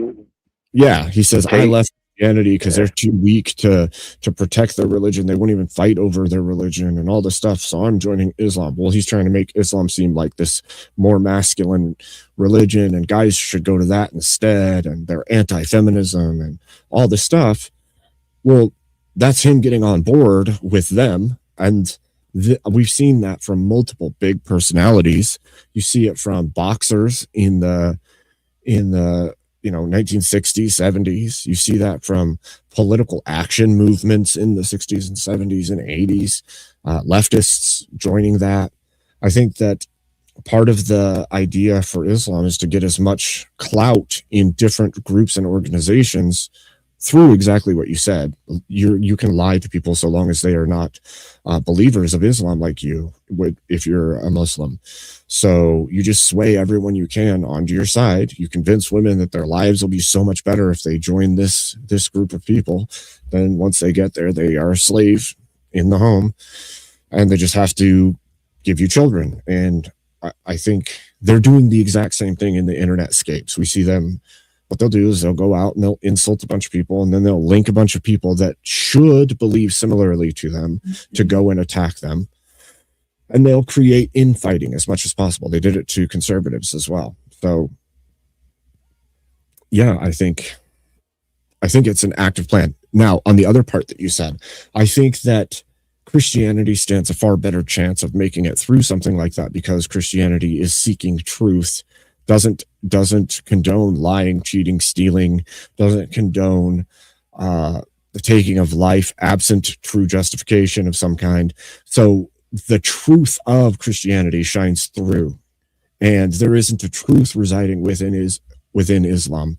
It's a lie spun on top of lies that were twisted from an original truth. And so at the end of it, falsehoods cannot stand, and that only the truth will remain. Now, how hard the fight is to get to that end point, well, that depends on how much work everybody is willing to do and how much prayer everybody's got in to make us through the storm. Where do you stand on the subject of advocating for, and I'm not steel manning you, but like advocating for Christian nationalism, and at the same time saying like I see these trends that are happening in America, and I don't like it, where they're dressing little kids up in like, I think it's Michigan, in like hijabs and stuff, for like, I forget what it's called. Yeah, and I'm like, and the halal foods that are, for taxpayer dollars, they're putting them in public schools and stuff. Yep. And I'm just like, I don't think it's okay at all. If anybody goes back and looks into the origins of this country, you'll see that Islamists were not allowed to come into the U.S. and become citizens and stuff. Those beliefs, we knew this in the inception of this country, and early throughout history of the United States, we understood that the Islamic way was corrosive to any Western values, and it's the enemy of Christ and seeks to destroy it at every turn. And because of that, we knew that we should keep that away from the U.S. because it would seek to destroy us from within or without. And yet here we are, 250 years later, completely condoning, okaying, allowing this all in. And the reason we did it is the leftist paradigm and feminism. The two of them made us, as a country, seek to understand everybody, be okay with everybody, be okay with their way of doing things, accept them. And all these movements that have been ushered in, and the widening of things like immigration, have come from those kinds of movements, where There's that, what do they call it? Toxic empathy, they call it, right? So willing to understand and help people even at the cost of you and your own. I think that we should move back towards a traditional position of, if this movement is the antithesis to Western values, to Christianity, to all that we are as a nation, we should keep it out at all costs, whichever way that has to be done. I see a lot more attention being given to how many mosques went up in the U.S. over the past 2 years. It's kind of disturbing, honestly. And it's like, you know, what happened in Texas after the Iran thing kicked off. You know, it's a little, you know, you could understand my hesitation with all of it, but especially when you got kids and stuff, and you understand, and I'm not coming from a place where I would say I completely understand in you know, the full encompassing religion of Islam, but what I do know is, it seems to me like a lot of them, it's like, you know, okay, let's say my kid decides to one day, you know, convert or whatever. It's like, am I never going to see that kid again? Like, these are honest questions that I'm just like, I don't know if I like the answers. Yeah. Yeah, I think we need to keep, the thing is, anything, for me, this is personal, I'm not going to claim that, whatever. My personal stance is, Christianity should be at the forefront in the U.S. It's what made us drive this way in the first place. We should cut back out all of the things that weren't in the origin, all the oversaturation of every culture we can allow in, everything that denies Christ in a way that seeks to destroy Christianity should not be upheld, because I think Christian values are the thing that carries civilizations the furthest, and they're just right. Christ is the right path, and if our country could center on that and reject everything else, at the very least culturally, we would do far better, right? And that goes for, like I said earlier, that goes for Islam, but it also goes for I don't think we need an overabundance of Judaism either. If it's denying Christ, it's going to also seek to do some level of crippling to the things that are antithetical to itself.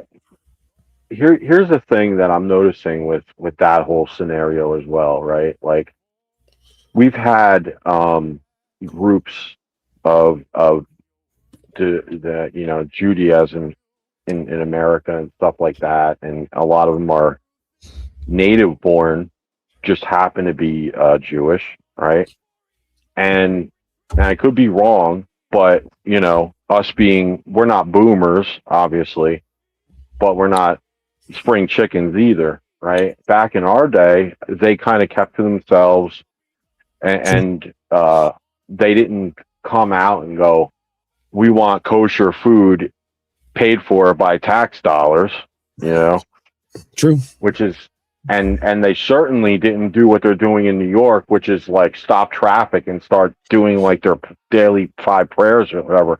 And I'm like, you can't do that. That's not the way you come in and you say, hey, I want to be a welcome guest, or I want to assimilate. You don't pop in the middle of traffic and just start doing that shit. Like,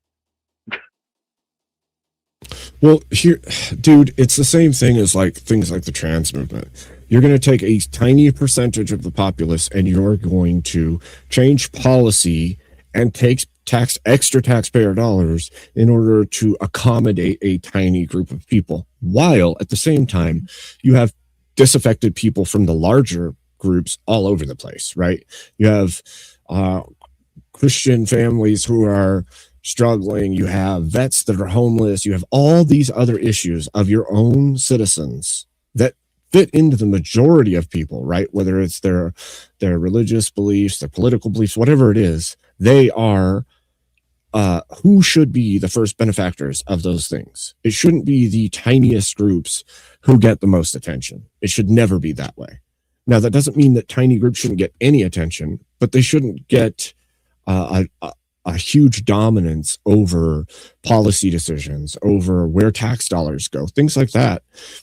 It can't be that way. Otherwise, you're favoring the few at the cost of the many, and that's a ridiculous way to run anything. I don't know what's happening in Australia. I mean, I don't know what he can talk about if he, I don't know what their free speech platform is, but I was just curious if he's noticing like the same kind of things that we're seeing over here. What we're getting over here, particularly in the state I'm in the capital city, is a very high prevalence of it's like every Sunday there's debates, the Palestinian type debate in protests, huge protests in the capital city, like in Melbourne. Yeah, in Melbourne, yeah.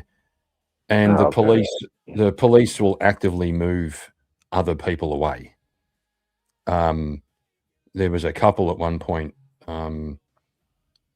They had a couple of Australian flag caps on, an elderly couple, and they went to McDonald's. They went to turn a corner and walk down the street, and the police asked them to maybe not go down there because you'll cause trouble by having an Australian flag on your cap, right? And I've seen instances where the protest will be in a pretty prominent centre, and there'll be like a Jewish building. So then, I don't think it was a synagogue, but there was a hall or something. And a couple of Jewish guys were trying to just walk into the door of this building, but because it was in the vicinity of this protest, it all went sideways, and the cops turned up and actually they hassled a couple of Jewish guys because they're really afraid of upsetting the, whatever violent aspect there is to the other side, which seems to be fairly prominent there, yet they unabashedly will be. There were a couple of nurses, a female and male nurse, who made a YouTube clip or a TikTok or something from the hospital saying if they ever got a Jewish patient, they wouldn't treat them.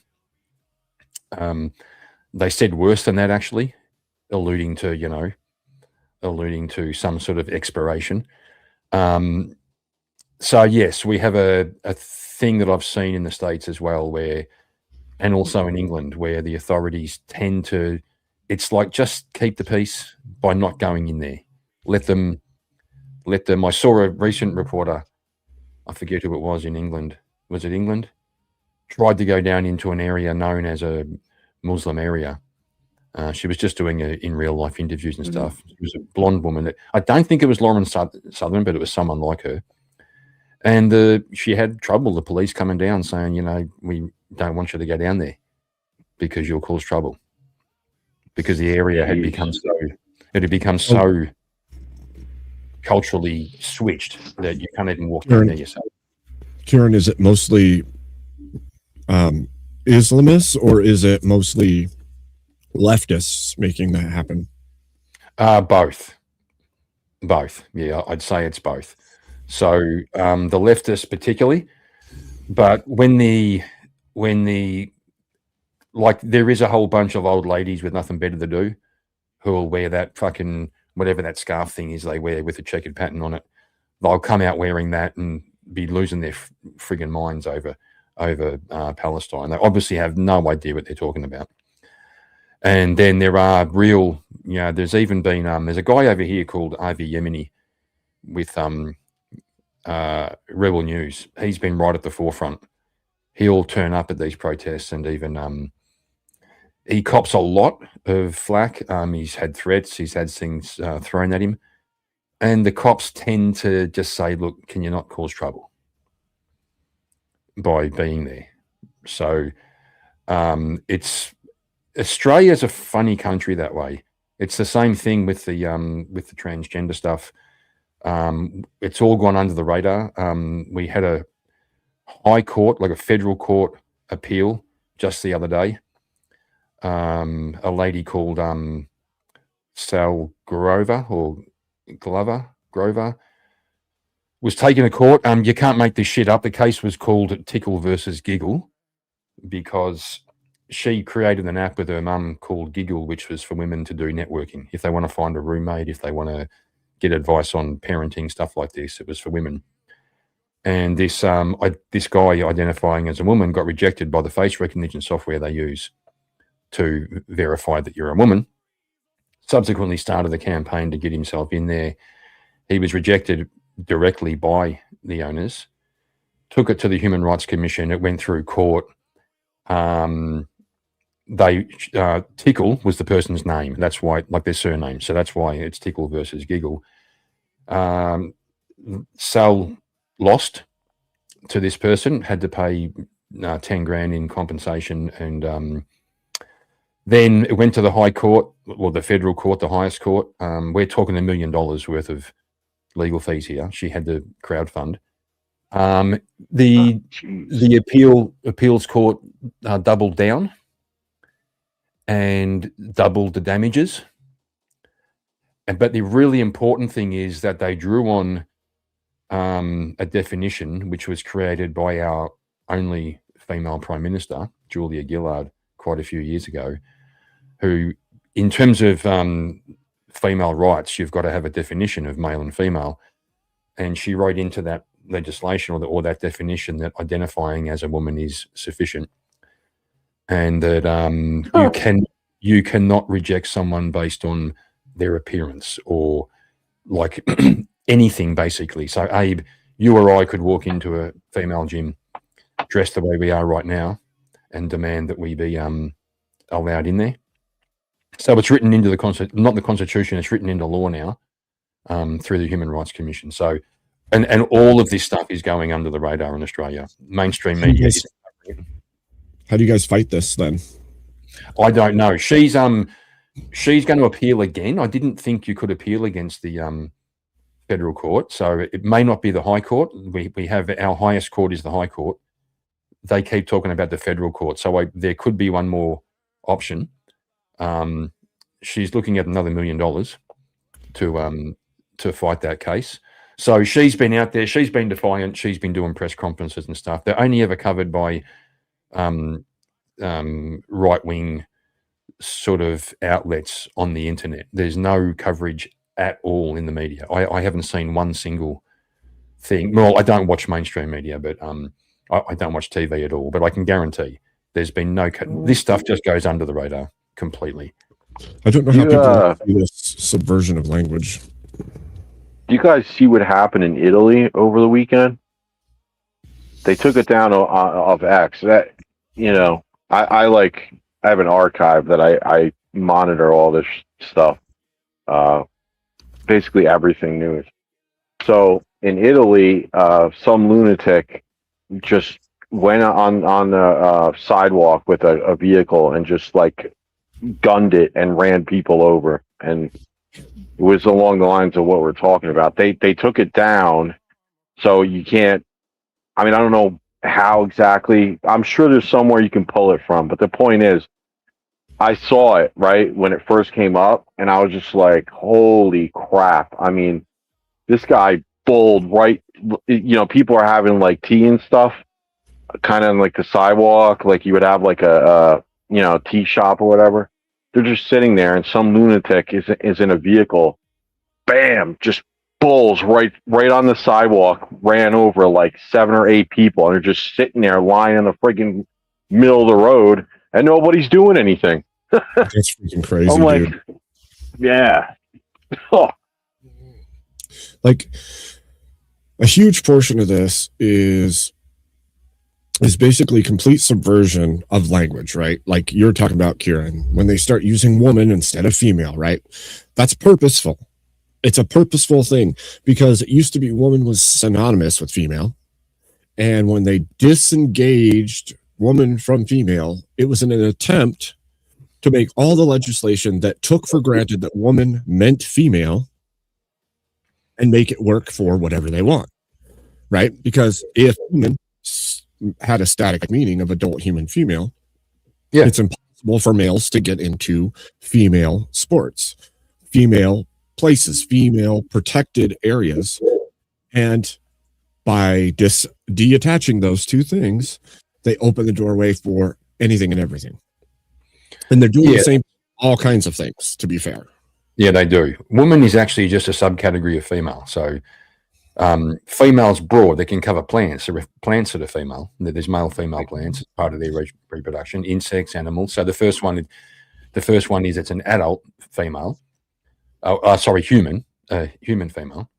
And secondly, it's an adult because once you have a female human, you've then got girl, baby, infant, woman, right? So it's a next step down on that logical ladder. So a human, adult, female. So it's just a subcategory of female. So what they've done, like you said, is they've broken it off that logical chain and elevated it up to the same level as female. So rather than it being a subcategory down that logical tree, it's now at the top tier next to female. And they're trying to argue, same thing with gender. Gender just used to be a way of saying sex in polite society. Mm-hmm. But if you look at the history of where that word came from and you look into John Money, it's got pretty fucking nefarious roots. So when people talk to me about gender, I just argue there's no such thing. There's biological sex and there's individual expression. So the way you present, the way you dress, half of this stuff is just dress up. It's fashion choice. Yep. And consequently, John Money is also connected to the early feminist movement. Amazing, huh? Yeah, who'd have thought it? So I think that it was there's a YouTuber goes by the name Posey Parker. Her real name's she also goes by her real name, which is Kelly J. Keane. She got in trouble many times. The police came. I don't think she was actually arrested, but she came pretty close. She wanted to hire. She hired out a bunch of billboards because her slogan is like she sells T-shirts with the dictionary definition of woman, which is adult, human, female, and she hired out some billboards around. I think it was London. To have that just on the billboards. Awesome. And she came under scrutiny for possible hate speech for doing that. So now, on the other hand, we had a young woman over here recently arrested for wearing a T-shirt that said "From the river to the sea." Oh my God! So it goes both ways. What's happening is, and then if you add into that, our government after the Bondi incident, where a couple of Muslim guys they shot up an entire afternoon. I think you will know the one I'm talking about. That was on the beach, right? Yep. Was that the one? Okay. It would have been. It's probably one of the most iconic beaches in Australia. And the government's response was to further restrict gun laws. And also there was a real absence from the government and the media, but especially the government, in pointing to who the people were who did this. Now, there's a couple of politicians who are beginning to. We have Pauline Hanson with the One Nation Party, just won her first seat ever in the lower house, the House of Representatives. She's had seats in the Senate before.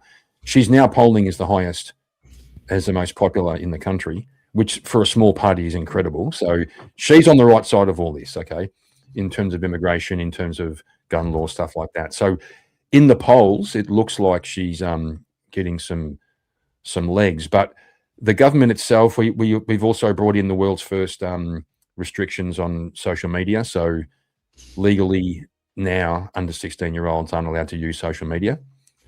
They of course have workarounds all over the place. They did the same thing with the corn industry. They want age verification to access that. So a number of companies have just pulled out. I'm not sad about that, but it's all part of that right. General. We have a minister. We have. I don't mean to interrupt you. Yeah. Just a quick question on that topic for research purposes. As someone who's a parent, right? Do you think that that is like a double-edged sword, because it means they can monitor the education. Like, if they can stop the kid from learning anything but what a corrupt school system can teach, do you think that's bad? Or I don't know what to think about that, honestly. I don't quite follow Is what that you mean. like free speech, you know, kind of thing, where it's like they can't leave it up to the parent to monitor the kid's social media. So it's a double-edged sword maybe because there's yes, I agree. It's the state interfering with parents' responsibilities. Back in the day, the old, what they used to call nanny software, which was software you put on your kid's phone that would filter out supposed, bad material. The problem was they worked on, and it's probably still true today to a certain degree, what those things worked off was they would analyze pictures, and if there was a certain percentage of skin color in the picture, then it would flag it as potential corn.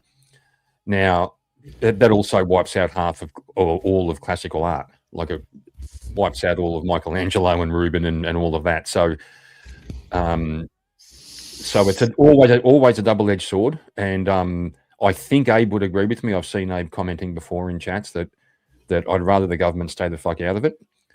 And yes, it's a double-edged sword. I was kind of fortunate that my kids grew up just as smartphones. They were probably about 10 when the first smartphone started to come out. And we had one computer in the house, and my rule for having that was it was in the living room and it was facing the room. So when the kids were on there, and there was one afternoon, my daughter was about 13 and her friend were on some chat line, and I'm watching telly, and I heard them say something like, "What did he say?" And her friend said, "Oh, he said, lift up your top." And I come over, I go, "What's going on, girls?" And they go, "Oh, we're talking to this guy, like maybe Kevin from America. He's 14, and he said," I said, "Why isn't his camera on?" And they said, "Well, it's not working." And I explained to them what was going on. I said, "Kevin's a 50-year-old man in a basement with drool down his shirt, and he's sitting in boxer shorts, and he wants to see your body." They both had an instant, I think, a one-time learning experience. Abe, you know that. That's, like in the old phobia kind of stuff, right? It hit right where it meant to. And that was that. But then when it come to the phones, the corn wasn't as accessible then. You had to look pretty hard. The kids still found it, but I can't imagine today how I would manage. Well, I've got an 18-year-old daughter now, like stepdaughter, but she's my daughter for all intents and purposes. I've been around here since she was about 12, 13. So we've had frank conversations. That's all you do. I had a frank conversation with her about OnlyFans. I said, what's going to happen is some of your friends are going to be thinking it's a way to make a quick buck, and it may be tempting for you when you're out of work and you're trying to make a living, and you might think, I'll just get some photos of my feet. It's all a bit of fun. But I explained to her the pipeline of how that unfolds. And it starts as feet pics. Then dot. And I told her the reality. I told her the reality that the vast majority of OF girls make $180 a month. And I said to her, that's going to be your body online forever for $100, and then you'll try to cancel it, and then you'll try and get a proper job. And so we've had these frank conversations, even to the point now where we can joke about it. Like, this may sound strange, but she'll like she had a job and she lost it, and me and her mum make a joke. We'll go, "Oh, it's almost time to start up your OnlyFans feed account," right? Just to keep it as a relevant topic, right? Yep. So I think that's where the solution lies. But you aren't going to ever wipe it out, and that's the problem with government policies. They try to go for some kind of a zero tolerance type approach, and it comes across eventually as tyrannical. I think this is a good spot for a life lesson, actually. There's something that happens in human nature, and if you haven't learned this, chap, on your own, if you go against your moral values, there's this thing called moral erosion. You do it once, you may do it again, Yep. Every time you do it, you're more likely to do it and worse until there's nothing left of your moral foundations within yourself, your will to uphold your moral standards. And just like you, our countries seem to have them as well. And the more we erode them, the further they go. I think I saw this once with when Jordan Peterson was talking to his it might be his brother-in-law. What's his name? Padjo, Jonathan Padjo. So Jonathan's makes a living as an icon engraver for Christian churches and things. Does beautiful work, and they were discussing the fringe element in a society, and they brought up an analogy where they said that if you look at a cathedral, a Christian cathedral, it's all beautiful and symmetrical, and everything's wonderful inside. And on the outside, on the corners, on the fringes, there'll be gargoyles, and there'll be hideous, I forget the other word for it, but there'll be weird creatures. And he said that's almost making an acknowledgement that fringe is there at all times. Jonathan Padjo said the mistake is when you put the gargoyle on the altar. And I thought that was a really good way to sum it up. That fringe element's there, but once you start to make that the center, and I think that's the whole risk of what is now called inclusivity, is that what we're saying is, like I also used to watch old American movies about, farm life and homesteads and things like this, and they were fictitious, but I'm sure they reflected the truth, where all year long these families were working on their crops and just working hard, going to church. And then once they'd have a ball, maybe once or twice a year, where young men and young women could court and older couples could sort of, re-spark their romance. And then maybe once a year a circus came through, and the circus would have all the freaky stuff. Like one weekend a year they would allocate to engage with this element. Now, if you're going to be a moral absolutist, what does that say about the carnies? Like, what does it say about them? Who are they, and where do they fit into this? But I think from a societal point of view, Abe, I think that's what you're talking about, is that you have a structure, and like if normal was here in the middle, you're dead correct. If you can convince yourself that this little aberration is okay, and then you feel comfortable there, that now becomes normal. And then you've got one more little aberration, and then you become comfortable there, and then before you know it, normal's here for you. Before you're dancing with the devil. That's it. And you think it's completely okay. Yeah. And someone said, if you dance with the devil, he doesn't change his moves, you do. Pagan. People against goodness and normalcy. Yeah, look, it's difficult. I know, Abe, you were saying before that you had some issues or some disagreements with what you know of the Orthodox Church at this stage, because I've been leaning that way as well. I've been investigating a little bit and been to some liturgies, and I've spoken to the priest, and I've spoken to a couple of guys down there. They are incredibly based and incredibly, I was going to say inviting. They don't try to talk you into it. I was told by one young guy who's a recent convert, he said, the main thing you've got to have is patience. The church doesn't want you, it's not like some church. I've seen churches like a Protestant church where I've seen people go in and it's like, oh my God, we have a convert, come in, and everyone's excited. They're just like, yeah, chill, man, sort of hang around. Look into it, see if the lifestyle works for you, if it like the lifestyle, see if this life is for you. But I also feel some reservations in terms of the rigidity. And although they're less rigid than my Catholic upbringing, for example, I explained to the priest that I was married in the Catholic Church, I've been divorced legally.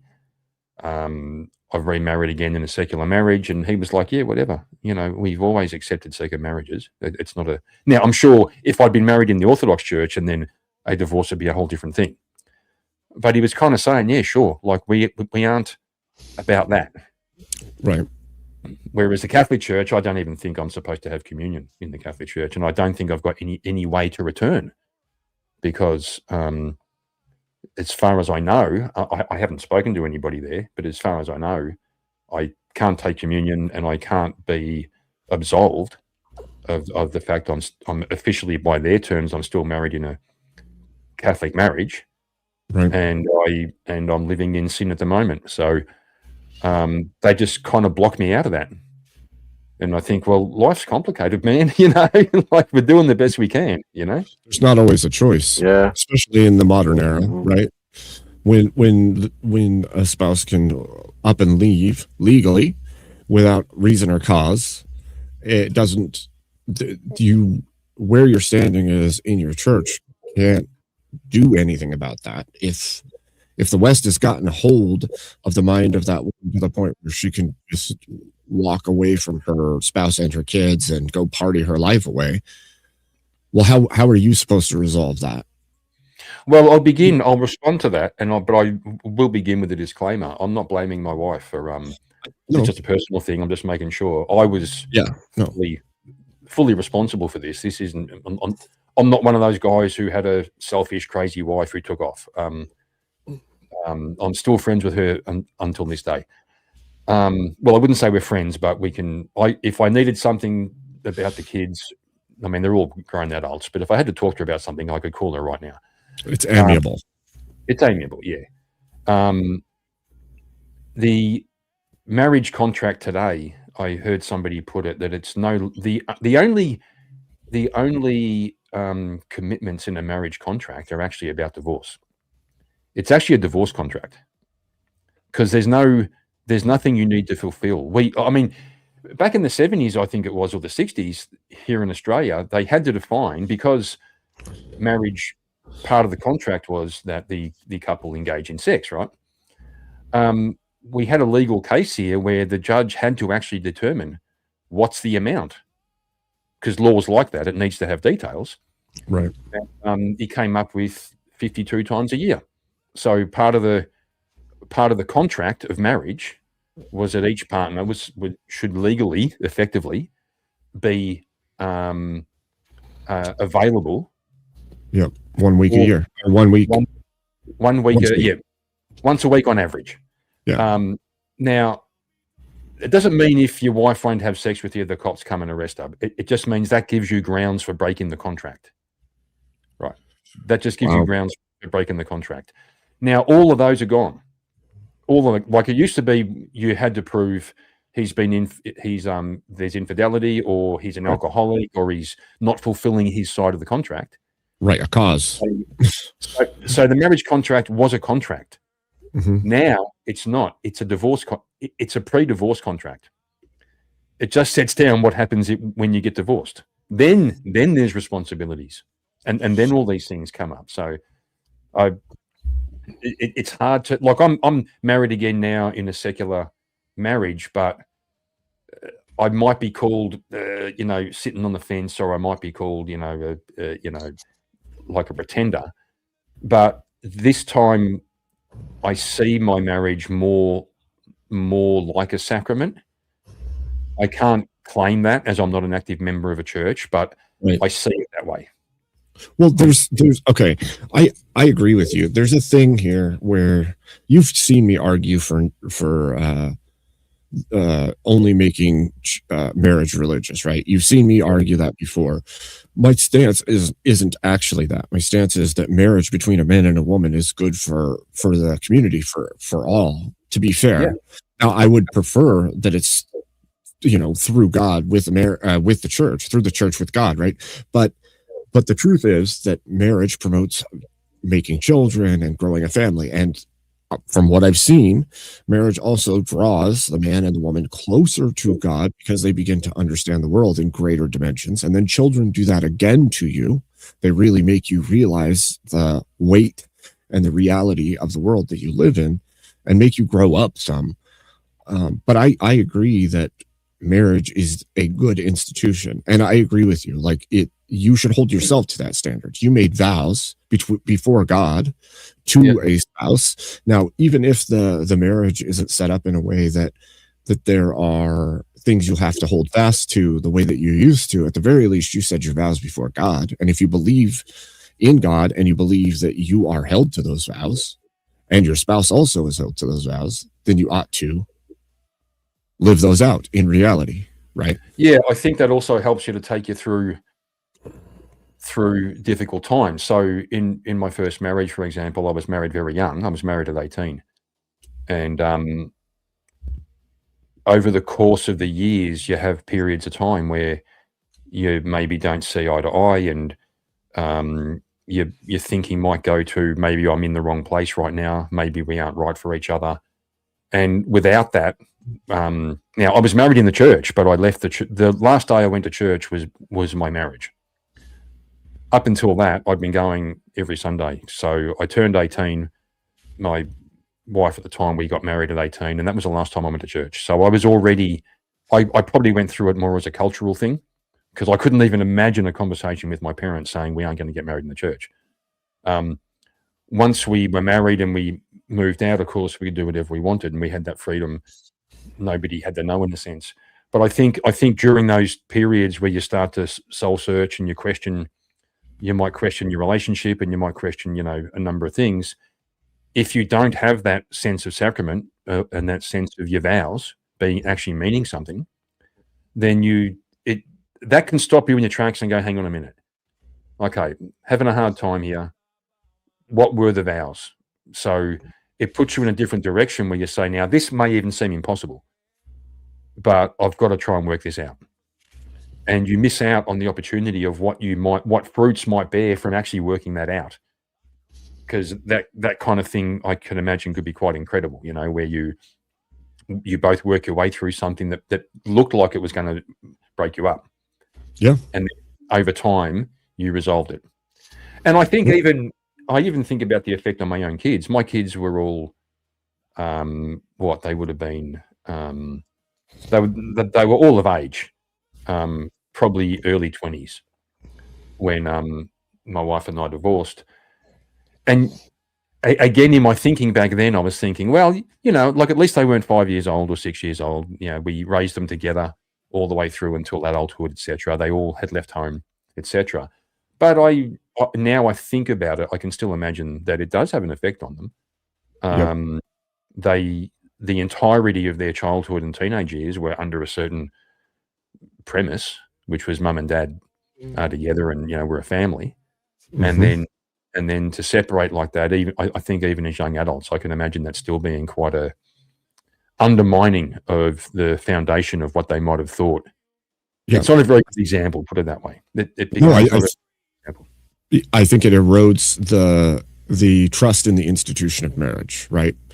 Even though it's that late in life, they still see these people who they thought were to be together for life, and then they examine the world around them and go, well, if I get married, is that going to happen to me? And then that fear is going to be there the entirety of their marriage. That's a hard thing. It's a really hard thing, and we probably all went through it as kids. Yeah. Most of us have broken families and broken homes. Actually, I didn't. My parents were married until mum passed away fairly young. I can't even remember now. Might have been in her 60s. I have a terrible habit of not remembering those kind of dates, probably on purpose. So yeah, mum died away in her 60s, or passed away in her 60s, and then dad 10 or 15 years later. But they were married the entirety. I think they reached over 40 years of marriage, and basically until death did they part, right? So and I'm 100% sure if they were both alive today, they'd still be married. So even for me to have that example, and yet brought up in this world, I'm not passing off responsibility, but I certainly grew up in a different world. When my dad was in Northern Ireland, that's where I was born, not until I was 4, me and my brother. Mum and dad were engaged at about 17. And my mum had come across some hard times with her family and found herself with nowhere to go. And it was snowing. And she knocked on my dad's parents' door And of course, my dad said, yeah, sure, you can stay here. My grandfather said, no, she's not. And Dad was like, what? He goes, well, you aren't married. You're engaged. You aren't staying under the same roof. So they found some of my grandfather's sisters, or my grandmother's sisters, and she went and stayed there. So even when I first got married, we had our first child at 20. We had a mortgage a long way from home. We had to move, like an hour's drive away from the family to afford a house, or at least a mortgage. And we were 20, had the first child, and we were in this new suburban estate, like a budget one, but it was like a little estate. And the lady across the road came over one night and brought me a casserole because I was staying at home and the wife was at the hospital with the kids.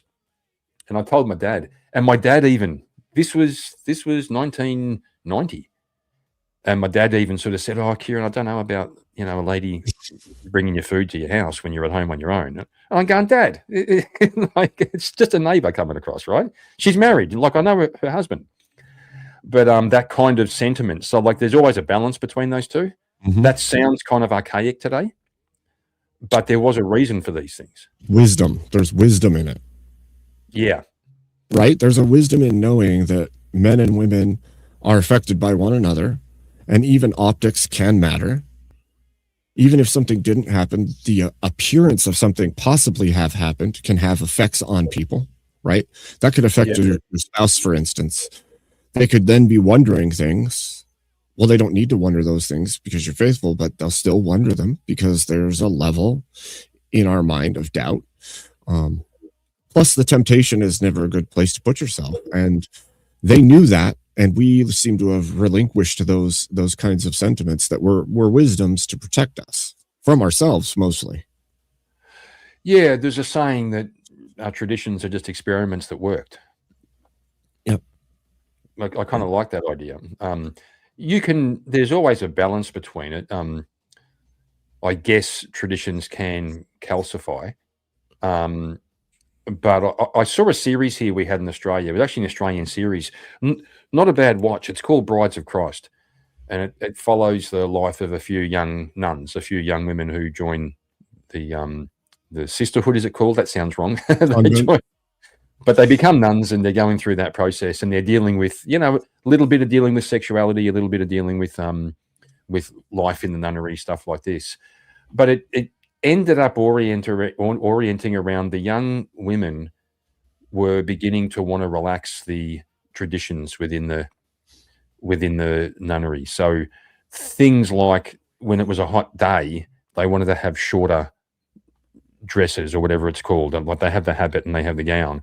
They wanted shorter on a hot day.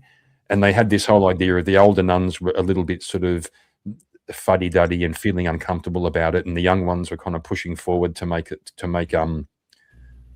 more modern. Actually, it was an interesting, but again, an early version of what happens all the time now. My wife loves to watch stuff on Netflix, and so I like spending time with her. So sometimes I'll try to find something I can bear watching with her, right? And guilty pleasure, just a side note, a guilty pleasure was watching Bridgerton, except for the soft porn that's in every fucking episode.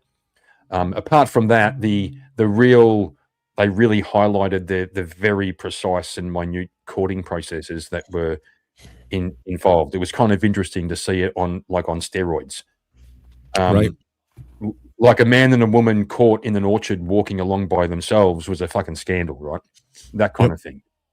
But I've just, at the moment, it's almost unbearable on Netflix. The degree of soft porn is just I can't even believe it compared to when I was a kid. And oh man, everything. Oh, it's without fail. Like there's, and also just the obvious, the DEI aspects of it. Oh yeah. It just unbelievable. Oh my God. Like you're seeing a bunch of teenagers hang out, and it's like the Seven Dwarfs. Like there's one of each, right? And like you're looking at it, going, that never happens. that's sure. There's some people who have white people and black people who are friends, and there might be an Asian guy, but there's not one transgender, one black guy, one white girl, one Asian girl, somebody in a wheelchair. Doesn't even make sense. It's like those beer commercials you see where they're all on some rooftop in the city, and it's a bunch of like fucking minorities dancing to some like Spanish like music or something. Yep. It's awful. That actually gives me a question to ask you guys. We all know that like corn is bad for like the male brain because it like I said, that moral decay, right? It keeps progressing. So you have unrealistic expectations for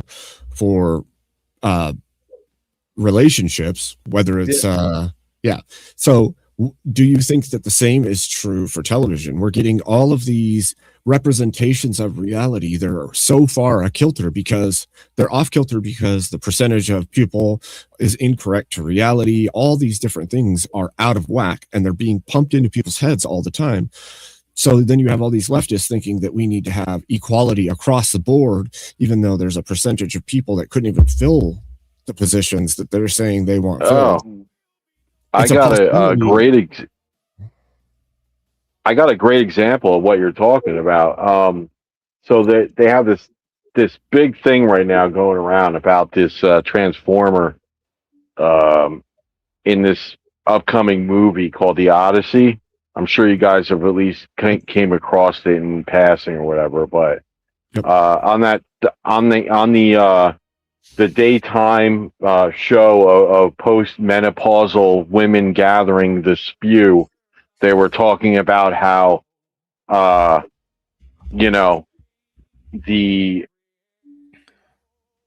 DEI components of that movie or whatever, and the one lady was like, well, Southern African people were prevalent in ancient Rome and this and that, and it was like complete horse shit, right?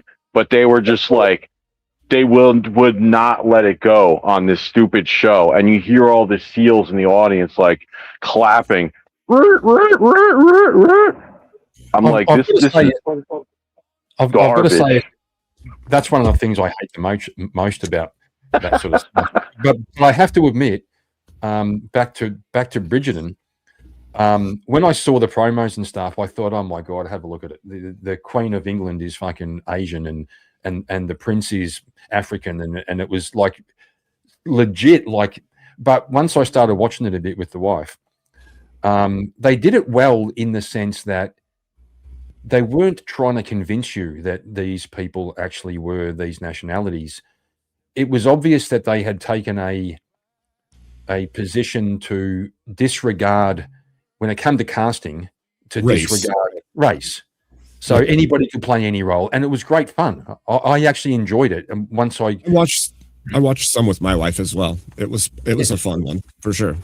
It was kind of fun. Yeah, it was like it was colorblind. Like it didn't matter that there was races; they just were there and in the same kingdom, and so it didn't really matter. Yeah, I think it did in terms of, that would probably be the best example of where you could say they did it right in terms of being colorblind, because it never come across with the pretense like they weren't trying to convince us that Cleopatra was black, for example, right? Stuff like that. You knew you were able to suspend disbelief, like that old-fashioned sort of not old-fashioned. Well, it is now. I think it's even worse because was that supposed to be Cleopatra, or was it supposed to be Helen of Troy? I think it was supposed to be Helen of Troy, and they made her African. Well, they did it with Cleopatra too, I'm sure. But yeah, because there was a big thing about it. So, wild. But to answer your question, it's funny what you mentioned there, Ray, because I was watching when I was talking with the Orthodox Church. They told me, as part of getting to know them, to watch this series called the Chosen. Mm-hmm. Quite good. It's a like eight. I think there's like 8 series now, but it's all about the life of Christ and it goes through the history of the Judeo-Christian story, but it's not a documentary. It's done as a fiction and it's presented like a movie, right? And very interesting watching it, because I thought to myself, is it going to be woke, right? Like, is it going to be inclusive and stuff? Now, I started off noticing they have some women traveling with Jesus and the apostles, kind of in a support role. I've since learned that probably was true, that part of his entourage or his posse was actually, there were females there. Yep. But the thing I noticed, I was just thinking this the other day, because it's a Hollywood type production, everybody in it's beautiful. All the men are handsome, all the women are beautiful. Right. And there is an element to it that I don't want to sound like one of these lefties, but because I think, of course, when we watch movies, we want to see it, we want it to be easy on the eye, and we want it to be appealing. We want it to be aspirational. But I was just pondering that, thinking when you said about expectations in corn and stuff like that, what about, and I don't want to sound like a feminist saying that lingerie models should be fat and have one leg, right? I don't know if you saw Victoria's Secret. No, Victoria, mate, Victoria, I'm not making this up. Victoria's Secret. That. I think we should clip that, because that was amazing. Victoria's Secret have one leg. I'm sure Victoria's Secret had a lineup instead of the angels. They literally had a DEI poster like. Yep. Michelle Rapinoe, the American soccer player, she was their ambassador, and they literally had all the different disabilities and minorities. So my wife, every once in a while, my wife will get the Victoria's Secret catalog or whatever in the mail, and sure enough, they've been coming, and I noticed over the last several years, it's all of it's fat chicks across the whole thing, and it's like, what the hell? This used to be like, you look at this chick and be like, oh yeah, those would fit me that way. Now it's, my wife's tiny. She's like 5'3", 100 pounds, and she's looking at this catalog, and there's like 6'7" behemoth women on it, and what is this? Yeah, they also look. It's. I remember the counterpoint to that was back in I think it was the 90s, when this genre called heroin chic, which was when models were meant to be anorexic, basically. That was kind of every single model was just like a clothes hanger, basically. They were told that their job was to be clothes hangers for the clothes. I heard and then so I can see how that can slide back and forwards, but I think there's a level of normalcy, and I also think, of course, you want, like I said, somebody or something easy on the eye to promote. Now you can do the other way. You could have a big sort of weird looking fat guy who sells used cars, and he can work off that as he can make a bit of a joke of himself and be a bit of a lark, and there's other ways to do it on certain products. But I think with, like, I can remember being about fucking 14 years old, and I went into the shop and I saw a poster for Big M, the flavored milk, and there was a beautiful teenage girl. I was at 14, 15, and she'd be about 17 or something, and she had a caramel Big M and a straw. I remember the moment I thought to myself, wow, if she drinks Big M, maybe I should get one, because I'm not even kidding. Right. I was only about 14 years old, but I caught myself doing it. Because beauty sells. Yeah. It's aspirational. Well, this is what turned really quick before we welcome Mo. I just have to say this real quick. So I was like on YouTube, right, just scrolling through it one day, and I see this like Miami swimsuit thing, and I'm going, let me just take a look at this real quick. I look in, and it's like this like runway of girls, and they all have like BBL fats with like the thong sticking out. They look like T-Rex. Like, I'm just like, oh my God. And I'm like, women, I like them natural, where they just look natural. Like what they're doing to these people, it's kind of gross, honestly. They're Frankensteins, dude. I'll be back in a second, mate. That's All what I'm right. saying. Hi, Mike. What's Welcome in, happening, Mo. guys? How's it going? Oh, not too I, bad. How about uh, yourself? I heard Kieran talking about one-legged models, and well, first thing I heard, thought I'd come up Oh, and chat One-legged, about that.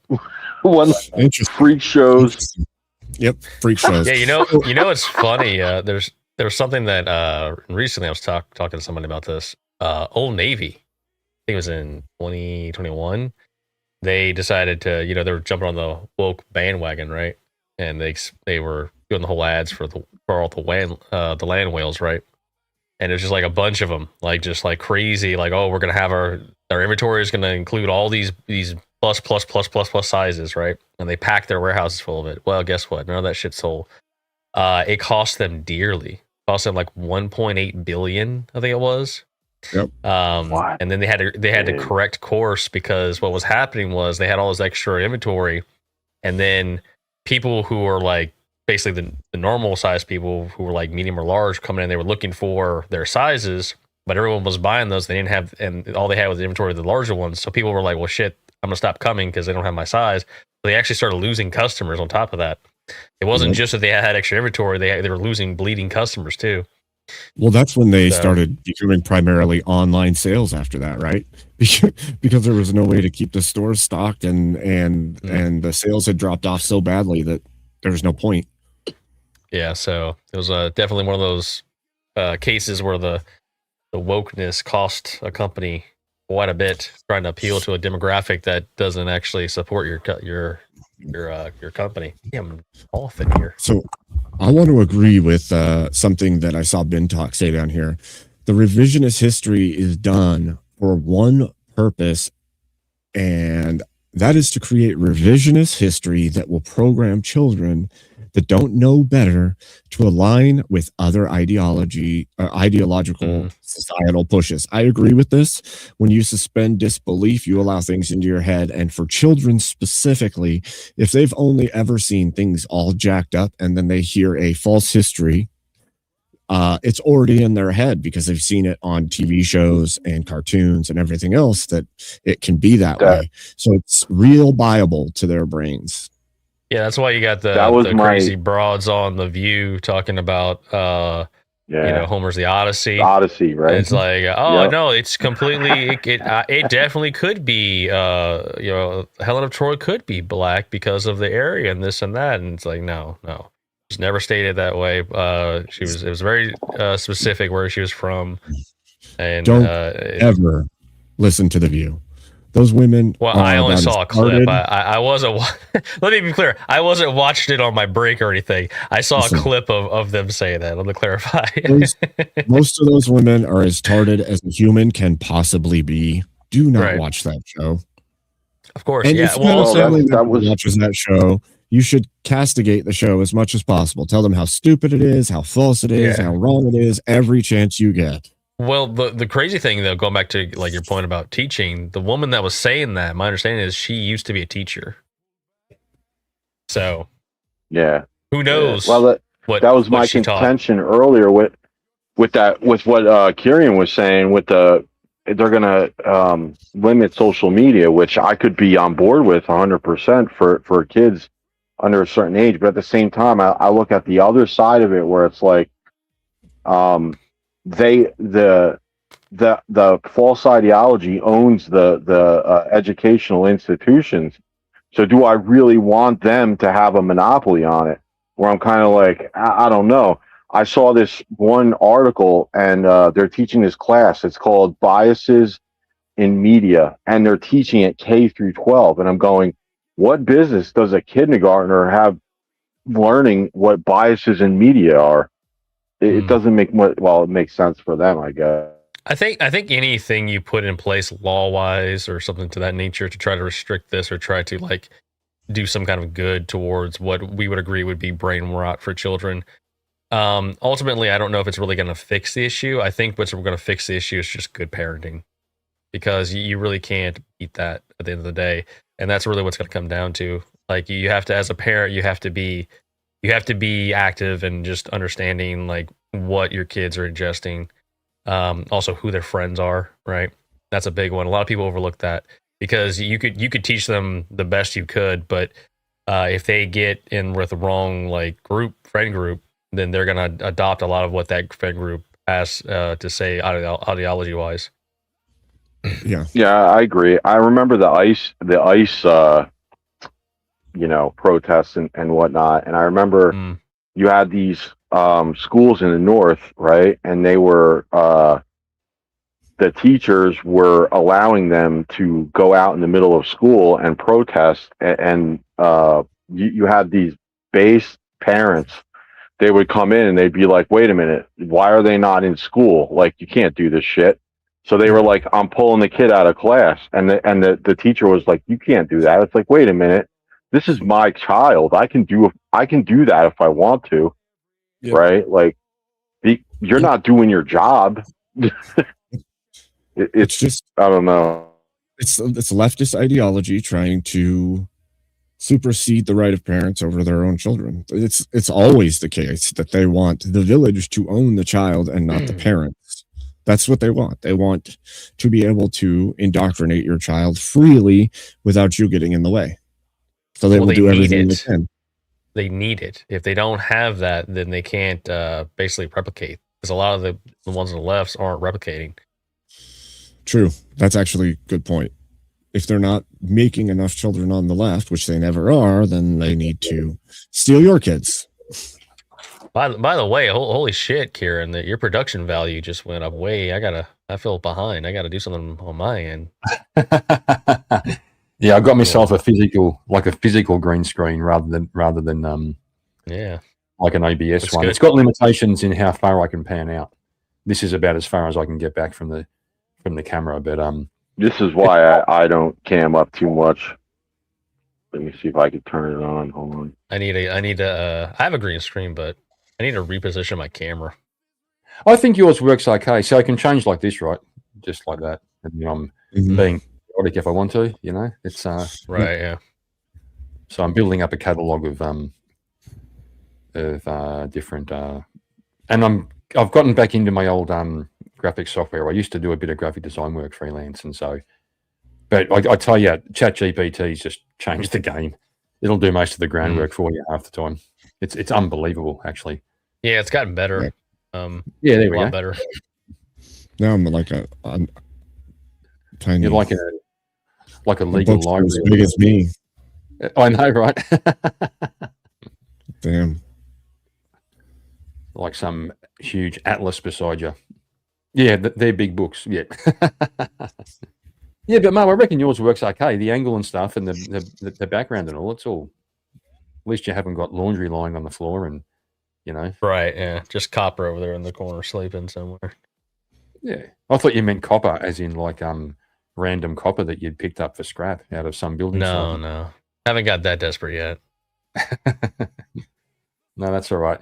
On the trans child thing, there's a great writer called Helen Joyce. She did a lot of investigative kind of reporting on this and wrote a book called Lost in Transnation. And she said that the idea of the trans child is critical to their argument because it underpins the entire theory. If you're going to claim that your gender is a separate thing from your body that's based with your identity, the natural progression is that it goes right back to when you were born or even before, not like it's inherent. It's almost like a soul. So that from her reckoning, the sort of if you take all of their arguments and put them together, they do fall back onto this notion that they need to argue that in fact, there are trans children. That's the kind of that's where their arguments end up if you follow it through its logical conclusion. Whether or not they've figured that out, but that's where they end up. So, and hence that's become a huge thing. One of the good things that's happening here in the States is, with this new right-wing movement, right? We have this competition now where you have these rhinos that are getting their asses kicked. So there's this competition of like them trying to gain the attention of the mass.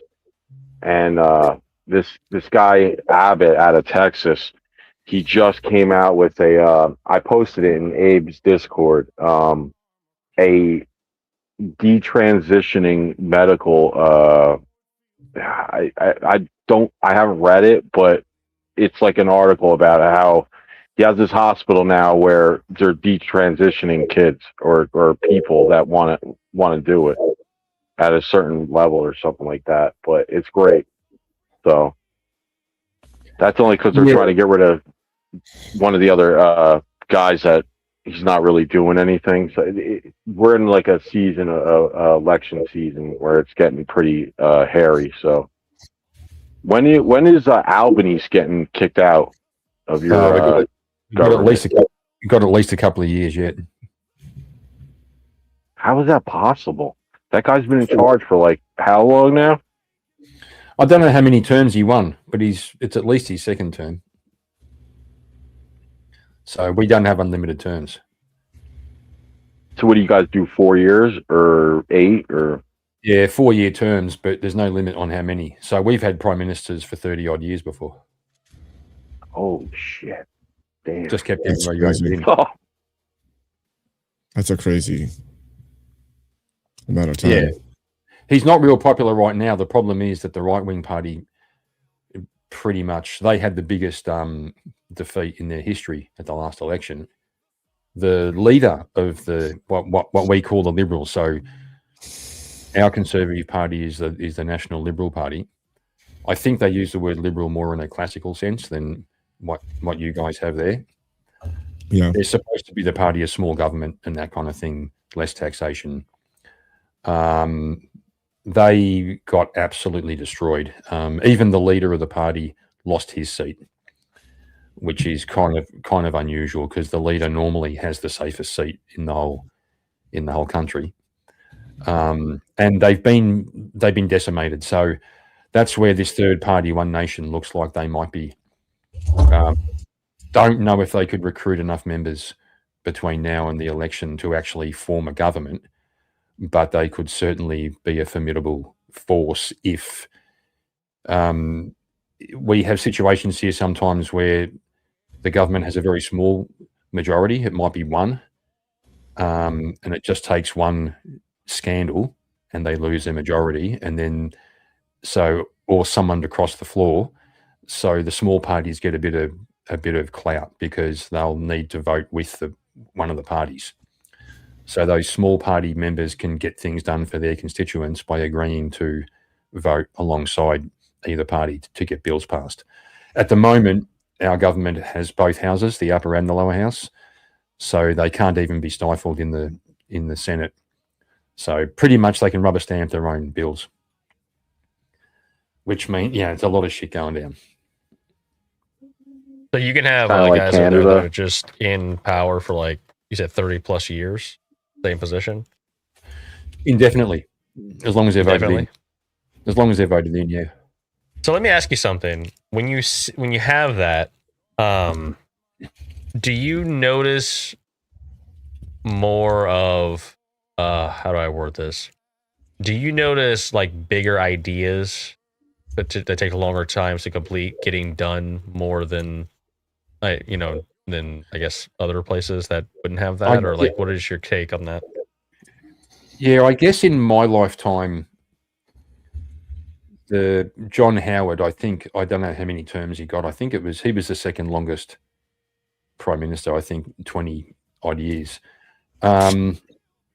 Yes, but at the same time, he actually ran his campaign on a new tax reform, which like nobody would have thought somebody could win by their main camp. That was to bring in the GST, the goods and services tax. So to take away, we had 3 or 4 layers of taxation. There was wholesale tax, there was various taxes on products. He dropped all those and brought them all under one banner called the GST. And then he also dismantled pretty much the power of the unions. but he won on a massive majority, and he won both houses. That's where things get done. When the government wins both houses, they can rubber stamp their own work. So can they look? I can't really say definitively whether or not, because every election that they're still up for election. So even though they may have been in for 3 or 4 terms, they've still got to make policies based around. It's very hard to make a 20-year policy. I guess my question was more of like any one of those people. I guess, is there like a policy or something that took maybe like, let's say 10 years to get done, that you saw completed only because they were able to? Not that I can think of. No. It's normally a sweeping change that happens pretty quickly if they get both houses. For example, we have a thing here called Medicare, which is like a universal healthcare. Everybody pays 1.5% tax, and it goes towards Medicare. It doesn't mean all medical care is free. There's sometimes a gap you have to pay, but it can be pretty good. It can be very good. Now, that was originally brought in by the left party. It was called Medibank, and then when the right party got in, they dismantled it straight away. And then when the left party got back in again, they reinstigated it again as Medicare. So it's normally those kind of changes that they'll do quite quickly when they have immediate power. These days, no party is going to mess with Medicare. So even though you have, people who, I guess, stay in power longer, in practice, it kind of sounds like it's very similar to the States here, where just party gets in, they get things pushed. New party comes in, they get things pushed. Most of the policies, to me, most of the policies seem to be reactionary, and they're sort of knee jerk. They'll do things like sign deals, like the submarine deal we have with you guys.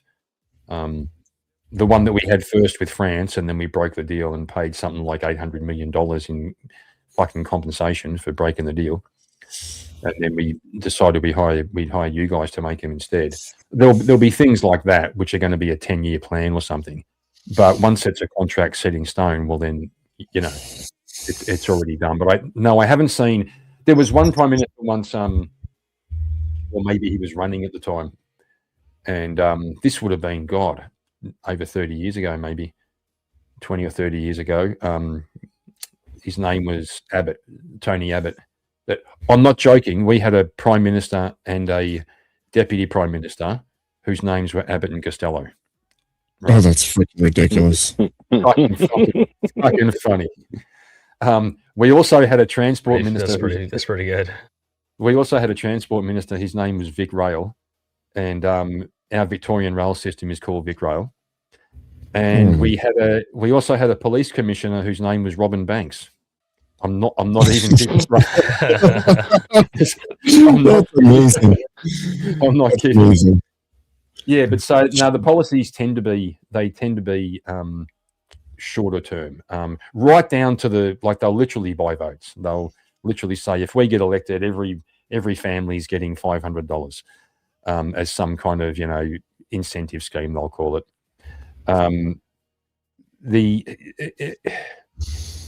There was one other thought I was going with there in terms of these short-term policies.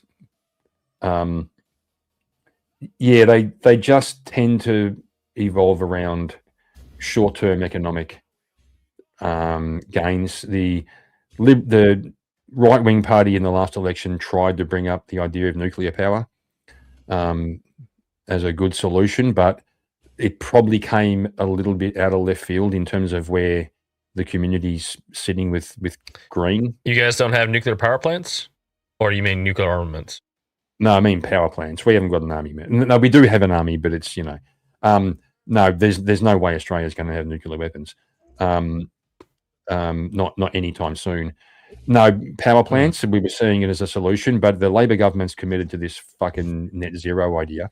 The Paris Accord, I think it was. Nuclear is the closest thing to net zero you could possibly achieve. I know. Yeah, that's what always surprises me with the left. Like a lot of the left, they treat nuclear like it's some kind of like horrible thing. Dirty. Yep. Yeah, Because they say they watched Chernobyl, like a Netflix show, and it freaked them out, so now they don't want to Yep. do it or something. Oh, I Yeah. swear it comes back to the old fear mongering during the Cold War. It does. That's still relevant now. I can remember being a teenager watching a movie called The Day After, which was about a nuclear holocaust, like in the entire world, and every like a real dystopian. Everybody had green skin, and they were all walking around with their arms falling off and shit like this. And I still remember it. And the whole concept of nuclear. They first of all, they can't separate nuclear power from nuclear weapons. And Australia was very anti that. There was a time, I think it was American nuclear subs wanted to come through Australian waters to get to New Zealand for some reason, and we wouldn't let them come through our waters. So it was that toxic, pardon the pun, it was that toxic a word that so our right-wing party tried to bring up nuclear power as an option, and I think it was just way the wrong time to be trying that. Now the One Nation, which is this third party that's getting legs at the moment, they said they'll scrap the net zero. They just come out and said it. We'll just scrap the net zero. We have the cleanest coal in the world. We have great nuclear. We have great coal plants. A pretty consistent power grid. We have plenty of resources over here. And the problem is there's a complete disconnect in the mental framework of so many people in our time about this whole topic. The fact that all of the battery production and electric vehicles and all of these pushes to go green, even the solar panels, the amount it takes to produce each of these things is astronomical, especially electric vehicles is astronomical in comparison to a petroleum powered vehicle. And when you line up all of the production costs and the materials and the waste after, it's worse for everyone to do the green implementations that they're doing. There's no balancing it. It's significantly worse for Earth, first of all, and then for all of us as an afterthought, right? So it's crazy to me. Well, I believe we have one of the smallest carbon footprints in the world. I'm just looking it up now. When those batteries catch fire, they don't go out very easily, from what I hear. Also, the like you said, the effort to make all that stuff on top of everything is, the cost benefit analysis of it is just skewed. Well, but I suspect that they're not 100% forthright with their intentions. Everything that's being uncovered right now about how they're spending money and then how they're actually like stealing a lot of it leads me to believe that a lot of these scams, they're like, yeah, we just happened to what was the one when Biden was in office about spending like hundreds of millions of dollars or whatever. I'm sure everyone on this panel's heard it, but hundreds of $millions to government tax money for these electric charge up stations, and they only put like 3 up, and it's like, where the hell's the rest of the money? Like, Yep. I don't know. Yep. Well, it's just like California and their freaking Hyperloop or their trains, and every single time that it gets put out that way, it comes back that they raised all this money and no project ever got built or done, but the money's still gone either way. So we so here in Australia, apparently per capita, we're among the highest in the world for CO2 emissions, but in total emissions, we produce roughly 1% of global emissions, right? And we're worried about net zero. And then the other retarded thing is this concept of carbon credits, where countries that have higher emissions can buy credits off countries with lower emissions or something like that, which just defeats the whole purpose in the first place. You aren't reducing. Each country can sort of virtue signal saying we've reduced our emissions, but they've sold their credits over to somebody else who's producing even higher emissions. Mhm. Right. So Kieran, what do you think these leftoids? What do you think they're going to say about these alien invaders? Are they going to have to adhere to this net carbon zero? I got no idea, man. To me, it's just so blatantly. No. The whole thing is just so blatantly stupid. I can't believe that it's got the. Yeah, go on. I was going to say it's worse than that. They're going to say that they're already carbon neutral and they have all the technology and we need to follow them and bow our knee to them so that they'll give us zero carbon technology. And that's exactly how it always plays out. Like, it'll be their new god. Yep, exactly. Yeah. I just find the alien thing hilarious. I think it's like, I don't know. I looked through the video. I looked through the releases. I looked through. There's quite a few pages, and there's like some, interesting stuff in there. Some weird looking stuff in there, but not really. I don't know. It wasn't really that big of a deal, honestly. Like I didn't see anything in there like, oh man, look at this. This is like evidence. It was just more of just like, this is some weird stuff we videotaped. Here, look at it. Okay. Yeah, it's. I don't know. The thing that I always think of when I see that kind of stuff is the spirit of rebellion is strong enough that they'd rather worship some random ball of light floating around in the air than they would God. So sounds about right. Which is makes sense to me. It's after I read Rachel Wilson's book and heard about the occult sort of foundations of feminism. And the goddess worship, etc. It clicked. It was if you're going to reject Christianity, you're still going to need some belief, and of course, what's it going to be? It's going to be the opposite, or some other really ridiculous idea. Yeah, but even then, Kieran, the goddess worship isn't to worship the goddess; it's to worship yourself. It always falls to worshiping yourself. Yeah. Well, now Obama's gone, Biden's gone, Piglosi's gone. Who else? So now they got to have the aliens come in, and maybe when they finally come out of the craft, they will be like, very leftoid or DEI friendly, or they'll have some kind of, some shit like that. I don't know. Well, Kamala was on an interview, and she kind of hinted that she's thinking about running again in 2028. Oh God! Saw that. Oh God! But that would be crazy if they play that card again. Does she have any credibility at all with anyone? It doesn't even the left reject her at this point. I mean, look, someone was voting for her, right? They were like trying to vote for her, so.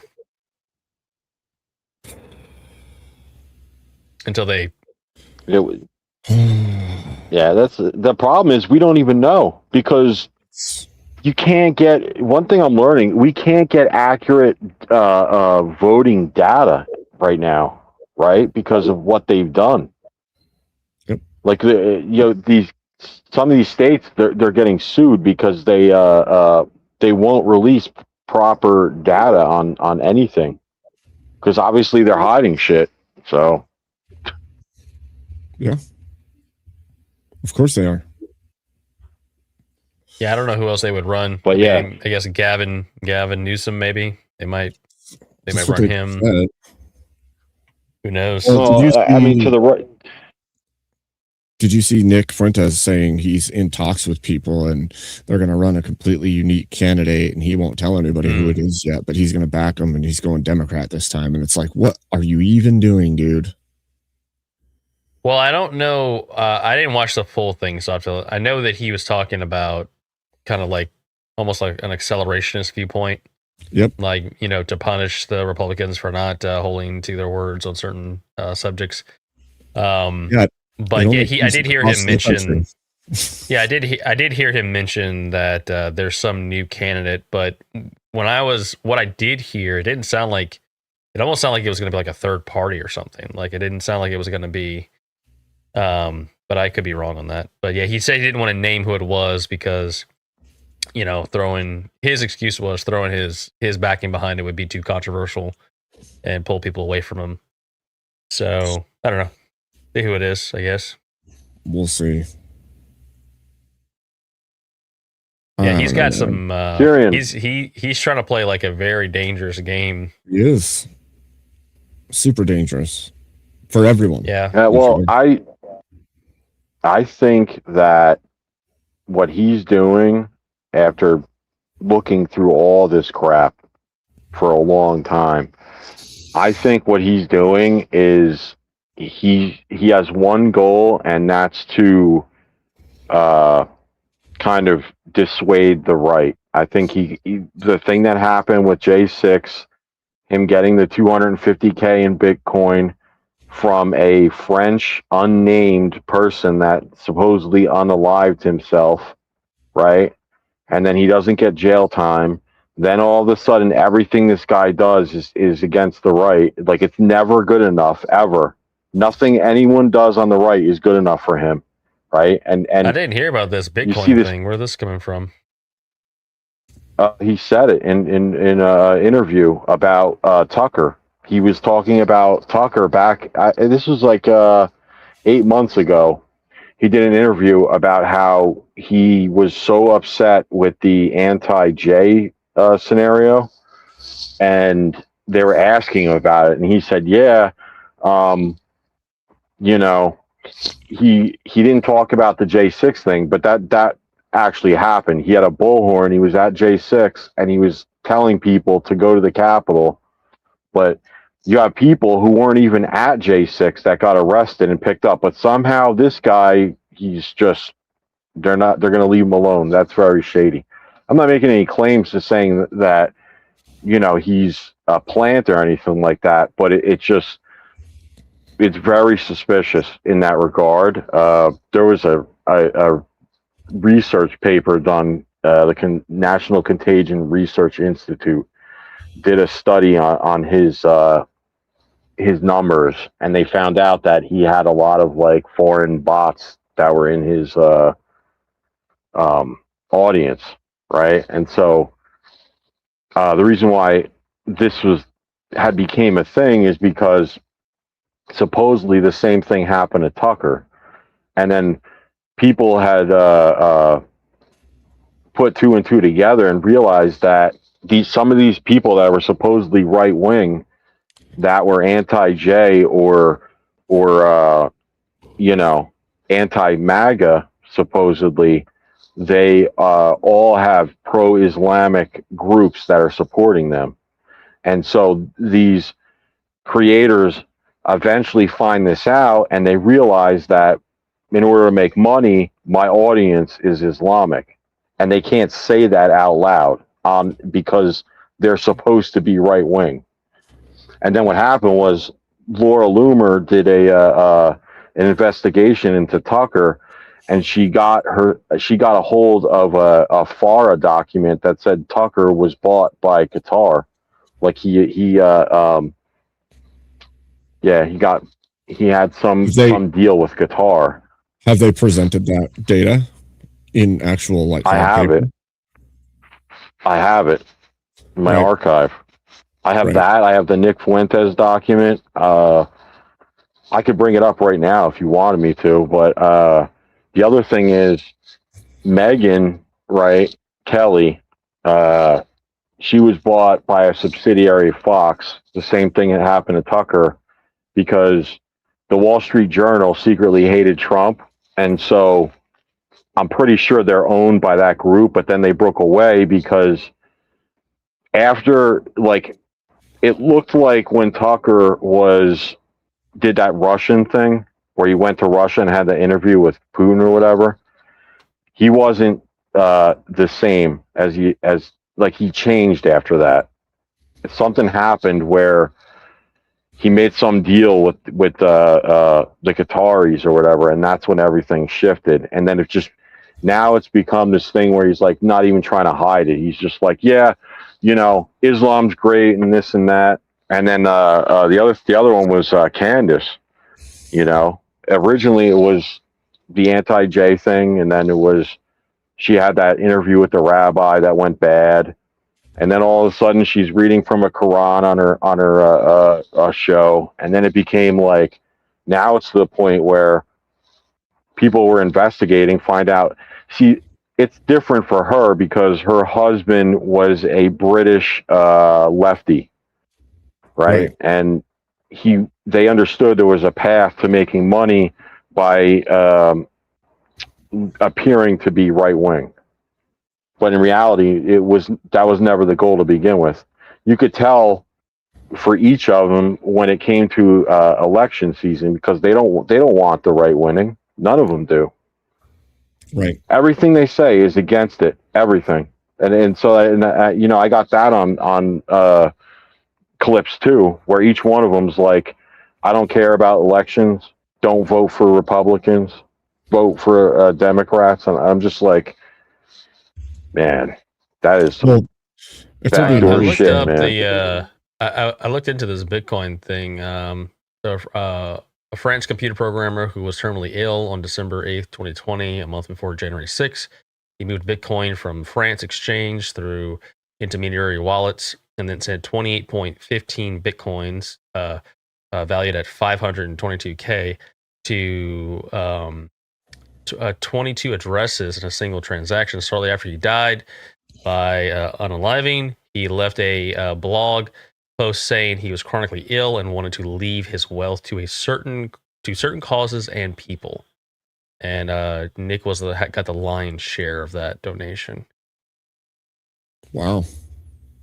He got 13, Yeah, well, 13.5 Bitcoin, 250K. Now, I could see, like, think about it, guys, for a minute, right? Like, I could see how that could be like, okay, that can kind of,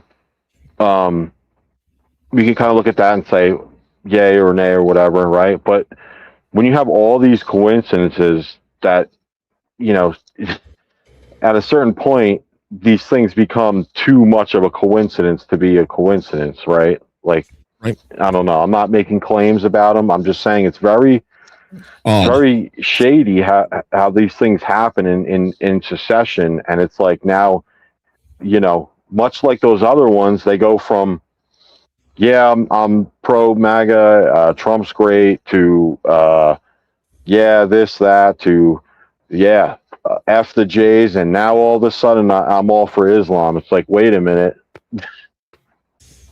All right. That's a big stretch. Like, anti-MAGA, I'm for the Islamics, and I'm like not voting for Trump anymore. It's like, now you should too, because I'm right wing. It's like, wait a minute. Are you really? Right. But yeah, Mo, if you look up Laura Loomer's document for Tucker, it'll come up. It'll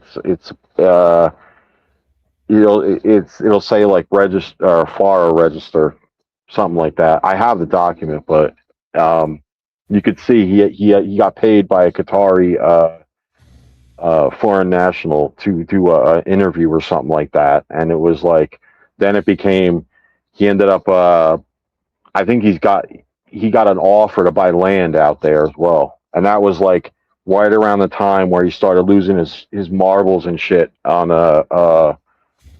you know, he wouldn't come out and say like, you know, I advocate for you know, Islamic groups or anything like that. Then all of a sudden, when he kept getting attacked on it constantly, now it's to the point where he's like, well, you know, these groups, they're really peaceful and this and that, and it's like, I'm like, wait a minute, that's what happened to you. Right. Right. Well, it's really weird when they make like a shift, like that big of a shift that quickly. But especially in the case of Nick, he's pretty much been a chaos agent always in my estimation. Yeah. Well, the last thing I'll say, I don't know if I'm really like okay, so him coming out and saying, like, he said some things that are like more, I guess, kind to Islam I guess you could say recently. But I'm not really convinced that that's really out of character necessarily, right? Because if you look at like his history, he's had a certain group That's that he definitely doesn't one like of the theories. for a long time, right? So it might not be like he likes Islam. It just might be like a enemy of my enemy is my friend situation, right? Well, That was the same contention that people are now talking about Candace, because Candace was originally a lefty and marries this guy from England who people think it bats for the other team. They think the guy's gay.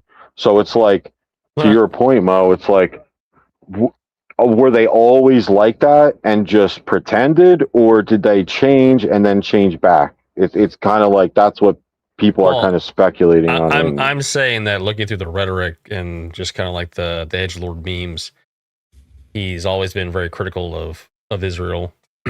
So if you look at it from that lens, he might just dislike them way more than Islam, and also not really like Islam. If that could also be the case. That seems so odd, though. I get the anti-J stuff, and some of that definitely has some merit. But the Islam stuff, like I said, that last part I was about to say, I forgot who it was. They ran this AI screening, and they found that, because on X apparently you could see where the account's from, like the region, and a lot of these accounts they were claiming to be right-wing Americans, and they weren't. And you could see it on the X account where it says where they're from. So somebody, and this is the one I've been trying to look for, this guy, whoever had it, but he ran it some kind of AI tracking thing where if someone said a statement about Israel that was hateful, it was like a trigger phrase. And what happened was, somehow they knew it. Some of these creators knew the trigger phrase, and what was happening was the bot accounts that they would come up and they would post on their accounts simultaneously. So Candace would get one, Tucker would get a big hit, and a couple others, and their views would go from like 10K to like 250K in a matter of like 6 hours or whatever. So that kind of shit I'm looking at, that's why I was saying before to Abe, it's hard to tell with the whole like dividing the MAGA movement after reading that document, the Contagion Research Institute paper I was telling you about. That could be a fun experiment, dissecting those posts to see where the discrepancy is, and then like taking the verbiage and making another post and testing to see if anything happens. Yeah. Well, I gave some of Tim Pool's audience was asking me about it, and I gave them the document to look at, and they were like, "Holy shit!" Now, maybe it's wrong. Maybe, I don't know, but that's what their finding was. They found that there was a pro-Islamic bot group that was purposely out there trying to divide, air quote, MAGA right-wing influencers. That was their goal. So, I think there's two other documents that were talking about it, but that's the one that they had the analytics of it. They were looking at posts across multiple platforms. So there's a lot of fishy shit, man. Yeah. To be fair. Yeah. Yeah. Like too much to even cover. Yeah, no, it's a lot. I mean, the other thing too, I'm not claiming that they're not right wing or whatever. I mean, you're looking at it from our stance, like, we're probably like anti-Romney and those assholes, right? Pence and that kind of thing. But there are people out there who like that kind of thing. So it kind of makes you think. You try to put yourself on the other side to not bring your own bias into it. Like, I don't want to be like the left, right? I I don't want to just go, yeah, that's a definite, but Right. there are so I don't Well, know. this is like what I said There's the a other lot of night, shady right? shit. It's like what I said the other night. You don't switch to the side that is unaliving babies at an alarming rate of 1 million per year just because you disagree with the conservative president at the time. You don't change your entire moral value judgment system because he broke a promise. It's still the side that stands against the evil moves that are happening from the leftist paradigm. So regardless of whether or not he led us into a conflict, I still have to side with the guy who isn't pushing to do 1 million baby deaths a year. So, or open borders, or all this other stuff, right. or transing Exactly. kids. Yeah, Exactly. it's a by issue critique, right? So when you take that approach to any politician, I think it's a much more mature way to approach politics, because politics is just inherently muddy and messy and brutal. So if you have this idea that, oh, I'm going to vote this guy in, and he's my guy, and he's going to save everybody, and it's going to be great, then that's a losing game from the start.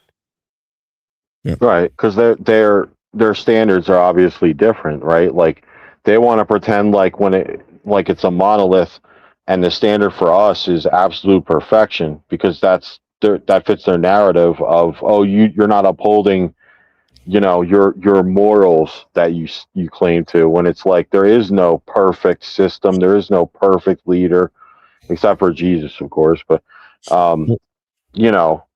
it's this is the game. It's like but them, they're just, if a guy's breathing, they're just gonna roll him out there in a wheelchair and be like, you know what I'm saying, Abe? Yes, this is the game they play. They want to bash you over the head with your own value structures, with your own morals, in order to get you to either run from the conversation so they look good, or to denounce the things that you're standing for.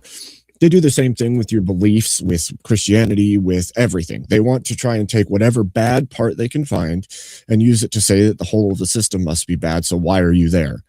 It's a stupid thing, but if you're narrowed in, like some of the voters are going to be on that side, or the fanatics like Destiny or Vosh or Hassan out there, then you're going to buy into that. You're going to be like, oh yeah, they are inconsistent. Look at, they're mad at him for doing this thing, but they're not going to turn away from him for doing it. Look, they're just in a cult. It's not about the cult. It's about the whole of the picture. Okay. If the whole picture is, yes, there's bads here, but the greatest wicked things we see in the world are being prevented, we're going to side with that. We're not going to side with the one that is pushing for all the wicked things that we stand against just because it's popular. And so this is what they do. They're going to try to beat you over the head with the one or two inconsistencies they find, rather than realizing that you have to look at it top down and go, well, what are the issues? How many evils are we stopping by picking what we're picking? Yeah, that was day no one. administration's ever kept all their promises, right? It just doesn't happen. Of course not. So, yeah. I remember day one, they're like screaming about the price of bananas and shit, and I'm like, this is what you guys got? Like, That, and I think most of the right is well aware that in order for things to get better, it's going to have to get harder or worse in some ways. We know this. We know that to correct a bad economy, you have to go through the hard before it can get better. And maybe it's different for me. Like, I'm in the media space. I don't want anything to do like with the I think the what do you call it? Debate sphere or whatever. It's just not for me. But one thing I do notice, looking through the media and the patterns that happen, this happens every election cycle. Every fucking election cycle, it's the end of the world. It like aliens attacking, friggin' distractions. This guy's the worst. You all know it. It doesn't mean that you guys don't operate in the same, elements that a lot of us others do, but you see it, right? Like next year, it's going to be calm for a little bit. We all know it, right? Because there's no elections going on after, this cycle after November, December. So then all of a sudden they're going to be deflated for a little bit and it's kind of going to calm down. But from now until then, it's like everything's going to be about how bad Trump is and it's just like fear mongering nonstop from now until then. That's what it's going to be. Yeah, it'll be pumping and hyping as much as possible to get the fears high, to drive people away from voting for the conservative side. Yeah, the 24-hour news cycle was a mistake. Absolutely. It was a tragic mistake in human history.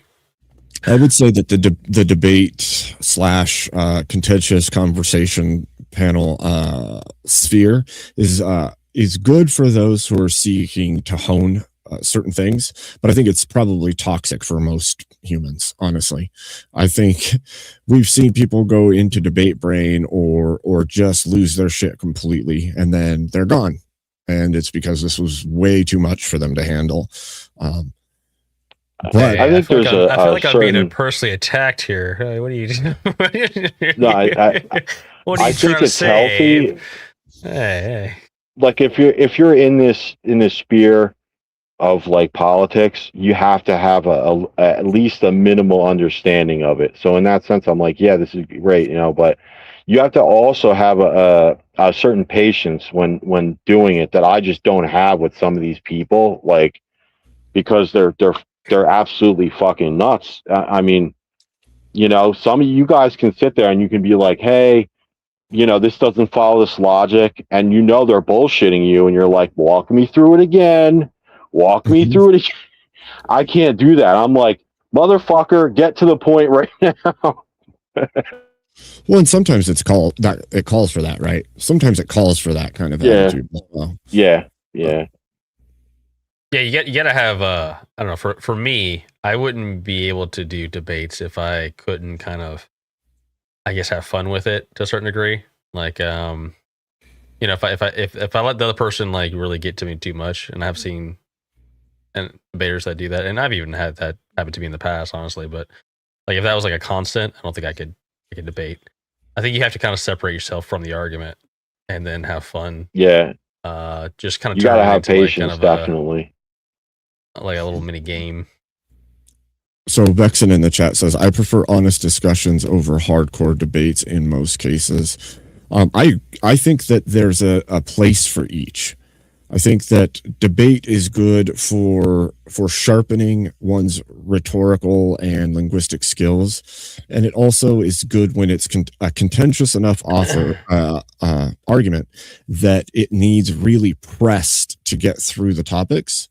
But I also think that a good, fairly amiable conversation could do that in different ways, right? There's some topics that need to be fought vigorously, and there's some that you can just kind of meander through the topics, and that's more illuminating than debating it. Yeah, the only thing with that statement though is I tend to kind of agree, but the problem with that is anytime I'm debating someone who's on the left, if they start out saying, I want to have a good faith, honest discussion, I can pretty much take it to the bank that it's not going to be a good faith, honest discussion. It's going to turn into a shit show, and that's just to get your guard down so they can like ambush you. So I think those really, hate to say it, but I feel like those discussions can kind of really only happen if you have some sort of like mutual respect for the person and your ideology is somewhat aligned. Because if they don't, then they're going to try to come for blood. So I think you can have misaligned ideologies, but here's what has to happen. Both sides have to agree internally, not externally, right? It doesn't need to be a projection out to the world. They have to internally already care about understanding. Both people have to approach it that way. Otherwise, what happens is they're there to prove something. And if you're there to prove something, you might as well debate it with all the bashing you can. Yeah. Well, I saw I gotta head out, guys, but thanks for having me up. So, have a good night. Sorry to cut you off there. Have a good one. Take care, guys. Thanks for having me up. I'll catch you guys next time. It's getting late. I gotta get some sleep. Later, guys. That's well. God bless. Have a good one. Just really quick, I just want to make a point about, like, you know, I really like Larry Elder's style. You know who he is? Mm-hmm. I saw him on a show with what's his name, Hassan Piker, that waste of protoplasm. Yeah, he just decimated him. I mean, he made it, you know. It's interesting how the lefty can come out of a debate like that thinking that they're, you know, that they're like, oh yeah, I held my own or whatever, but obviously they got friggin' destroyed, you know. But that's that what one in particular, yeah, that was a good one. Yeah, and I think the idea is this, Mr. Mister. I think if there's a whole different mindset here, right? Like, you and I can watch a debate and we can see this guy, the guy on our side, we'll just leave it that way. The guy on our side makes all these points and he goes all the way down the logical entailments of these, and it just smashes any argument that the other guy could have. But the other guy, he got all the talking points he wanted out for his side to get the people on his side riled up and to keep following him. He didn't care about the debate. He just wanted to rile his audience and make it look like he's a badass because he said all these things that the right hates. So when it ends, the guy who made all the points, the guy on our side, he actually ripped the other guy apart. And if somebody was an objective person not following either of them watched it, they would objectively say, our guy won. But the left guy, the guy that was the opponent to our guy, he got all his talking points out, spewed all the stuff to attract all the people who already think like him to continue doing that. And that's a win to him.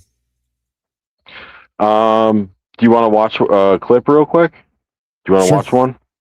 Sure, why not? For you bring it up. It's Larry Elder versus Hassan. I don't know if you can pull it up real quick. I can. Just before you do, Abe, I just want to sign off, mate. I've got to take my leave, if I may. Yeah. It's always been, it's good talking to you again, mate. And both years. All right, we'll talk again soon. Thanks, mate. Thank you. Make sure you guys go over, sub up to Kieran Markham. Go over and sub to Kieran. If I have any mods still in chat, if you could post Kieran's link for me, that would be awesome. Thank you. I just want to before we, I don't know how much longer you're going, but before we do, should be a short one, but yeah, he just, like, I saw the way that he dismantled Hassan like this, and I was just like, this is, you know, he made him look pretty bad. It was pretty bad. We'll do that. Hold on here. Shia. I don't know which one to pick, but I picked the Justin Reborn one, so that probably will work. Okay. He's had multiple run. Yeah, this is the one. All right, here we go. You ready? No. I'm serious question. I mean, it's a serious question. Because I don't use the term people, if you want to bar human beings, are they human beings? Are they human beings? No. That's ridiculous. You talk about straw man. You just did that.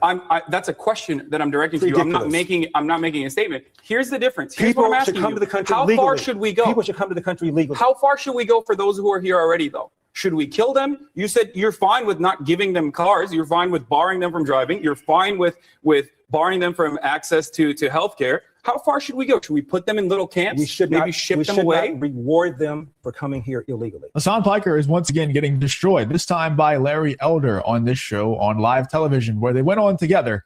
And Hassan definitely got very triggered and lost his mind because Larry Elder speaks and end up speaking emotion. Gets absolutely destroyed by Larry Elder on live TV. It's because part of the reason for the homelessness crisis is because of the lack of affordability. Leo Hanian is a economist from UCLA. He estimates that because of zoning ordinances, NIMBYism, all the rules and regulations that they put on people that want to build housing, housing costs almost 50% higher than an audit cost. So that is a failure of liberal policies. But the other problem, of course, is that a lot of people who are homeless have mental problems, They've had substance abuse problems, and throwing money at it is not going to help it. The government needs to get out of the way and allow churches and nonprofits to deal with this problem because government can't do it. I've been saying it for a long time. Okay. I agree. I think this is a problem of liberal capitalism, 100%.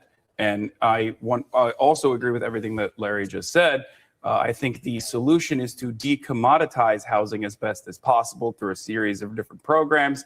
Rent control was something that was hell is he put talking forward, about? and unfortunately, private interests were so powerful that BlackRock. Do you know what's absolutely hilarious about this? I don't know what the hell Larry Elder just said, where Hassan could say, "Yeah, I fully agree. This is liberal capitalism is the problem." Hassan, he's absolutely lost his mind. The funniest part about his statement just now, where he said we need to decommoditize housing as much as possible, and that's the solution. It's because that's the reframe. It's always a reframe. It's never, you know, as well as I do, Mr. Mister, the yes and is more powerful than the yes but, right? Because it gets the mind to in sync with agreement. And so what he did is he reframed as much of what Larry said as possible to make it seem like he was a good guy and draw the minds of the listeners to what he's saying as a continuation of what Larry said, which is not the case. I agree, but I don't. That's exactly what he said. Solution to homelessness. This man owns a mansion in Malibu, by the way, that he bought from selling shirts that say tax the rich. Do you understand? I know you understand watching this, but you got to understand how stupid the people are that support Hassan and think that he is on their side. Like, they genuinely think that Hassan Piker is someone who is like fighting for them, fighting for some ideology. Dude, Hassan Piker is fighting for what goes into his pocket. And that's very, very obvious. And there's nothing wrong with that. It's just he's so disingenuous about it, talking about how he hates capitalism so much, even though he benefits from capitalism so damn much. Yeah, if I was going to put this into words, I would say that Hassan functions like Castro, okay? Keep that in mind, because he professes a system that he doesn't have to live in while taking money he makes and living the high life as a capitalist. So I've said this really quick. I've said this before numerous times about some of these lefties. I don't know if they actually believe the shit that they say they do, because a lot of them don't live in the areas of the, you know, what they're advocating for. And I don't want to dox anyone, but a lot of them, they're living in red states, or if they're not, they're living in very like well-to-do neighborhoods that don't deal with the shit that they're advocating for. Yep. Yeah. Yep. Just like the leftist politicians, same idea. They're going to advocate for all these things that they'll never have to live within. Only the lesser thans will, and they're well aware of that. Talking about how we need to decommoditize housing when the man literally owns a mansion. It's so hilarious, man. Brock, for example, spent, I believe, upwards of $14 million or $75 million in just lobbying and marketing efforts to make sure that rent control that did not happen in the state of California. They're not in California. They just own a bunch of houses. There are 100,000 empty homes in the San Francisco metro area alone. And there are, 59,000 homeless people? It doesn't seem like I know what the solution to this problem is. I think we all know what the solution to the problem is. And yet we can't grasp our mind. We can't just say it. What's the solution? Giving homeless people houses. It sounds ridiculous, but there are empty houses and people dying in the streets. What's more important? Making sure that the property values are as high as possible, or making sure that our fellow Americans, young children who are going to college right now, trying to better themselves and trying to build a better future for America. I like how he just linked the homeless epidemic to college students. How? It's what? Yeah. What was the shift? Well, he already just said he just said his argument is this: we have empty houses, we have people that don't have houses. We're just going to put them in the houses. Yep. But just take away these are property. Right? You took the words right out of my mouth. The problem with their ideology is it has to take from somewhere to give to someone. But they and I've said this before, you could give them the answer to gaining more what do you call it, support, and they would ignore it completely. Right? Build stuff. You guys don't build shit. You don't produce anything. Right? They're gonna be, oh no, I'm gonna keep saving for the worm store. Well, he's just professing that to each according to their need. That's all, It's ridiculous. On the streets, what's more important? Rent control and policies like that create a disincentive on the part of contractors to build housing. So if you really understood, no, that's precisely what I mean. If you really understood the problem, you'd be opposing rent control, not advocating. I don't think rent control is a perfect solution. I think rent control is a band-aid, but it's a solution in the right direction. No, it's not. Because what did I say? I said decommoditizing housing is the main goal. Building public housing, building affordable housing in the short term with rent control, making. Just think about this, chat. Do you think houses and housing is a commodity? Do you think that people should be able to buy homes, to rent places to live? Because he's saying to decommoditize it, to make it stop being that way. In his system, you wouldn't be able to buy homes. People would just get homes to live in, and you don't get to choose which ones. You can just be in the house that's given for you to live in. It as unaffordable as possible on the landlords to own private. If you enjoy content like this, then make sure to leave a like and subscribe to the channel. It really does help me out a ton. Let's get back to the video. Properties, so that housing, which I would regard as an inelastic, I would regard as having inelastic demand, which is a necessity for people to survive, shelter, right? Very important, should be dealt with appropriately. But I also feel the same way about healthcare as well. So you want government to displace private contractors? Oh, absolutely. Wow. And private homeowners. To be fair, not just contractors. I know Larry Elder's going for the economy angle, but the truth is it also disincentivizes homeowners from buying homes because any home you buy may be taken and given to someone else. It de-incentivizes every form of home building and home ownership in the markets. So. Absolutely. I think private contractors demonstrably are failing right now. We are seeing this. We're talking about homelessness. Why do you think this problem exists in California? It's affordability. People can't buy houses. And you're right about the mental health issue as well. Again, another thing. Oh, people are incapable of moving as well, according to Hassan, it seems. Where our government is failing us. Larry, your defense for private contractors. Well, if Hassan believes the problem with homelessness is because we don't have more rent control, I don't know what planet he's living on. New York has had rent control for a very long period of time. It destroyed their housing stock that they had before the Second World War. It's not just rent control, Larry. Don't focus on that. And the idea that I, as a contractor, should be barred from charging fair market value for my rent will create a disincentive for me to build more housing. And single room occupancy also has been pretty much regulated out here in California. We ought to rethink that. So we ought to unleash the private sector, not constrain the private sector as Hassan wants to do. Here's what happens when you unleash the private sector. Sorry to cut you off. Airbnb, which is absolutely destroying the housing market as well. Because, hey, they're incentivized. That's what happens when you try to fix something with the profit motive. You have a bunch of homeless people, and then Larry sits here and says, why don't we just let the nonprofits take care of it? Oh, I don't know, Hassan. Maybe you should deal with the reason they're homeless, not fixing the fact that they're homeless, absent doing anything else.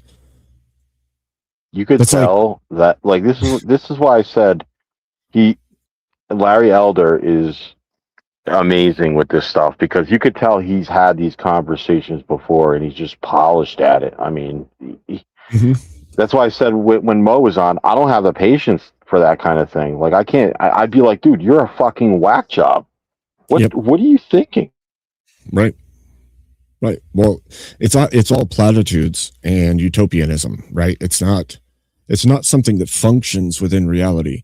The only way that anything like what Hassan and others push could work is if everybody only cared about their neighbor more than they cared about themselves all the time. And the truth is that's not human nature. That's not the world we live in, and none of them show this at all in their own life. So they're professing things they don't even live, believe in, or stand for in any way other than vocally from some platform. Like some kind of cult leaders, you know? Well, the nonprofits are not going to take care of it. If we wanted to wait for people to be nice to one another, I don't think we would have gotten into this problem in the first place. Let's talk about another issue. California passed a budget. So he wants the law to force people to be nice to each other by giving them houses and stuff. That's what we were talking about before. It's an impossible standard that they adhere to. Yep. And again, they damn well know it's an impossible standard. Yep. Yeah, and that's the other thing. Hassan's not that much younger than me, and he's out here pushing rhetoric of like an 18-year-old who's first year in college or something, you know? Well, on the higher level, think of the mayor or the governor of a blue state or blue city.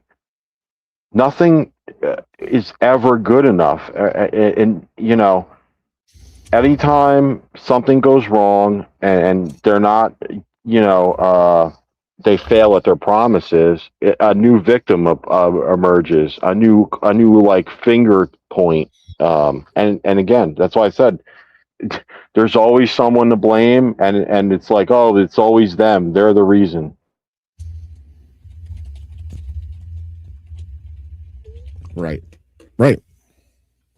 Well, that's his whole MO, Hassan's, right? Tax the rich, eat the rich, all of those kinds of things. What's funny is that he classifies as the rich, and yet he's out here marching to the drum of leftists, cheering on the eating of the left.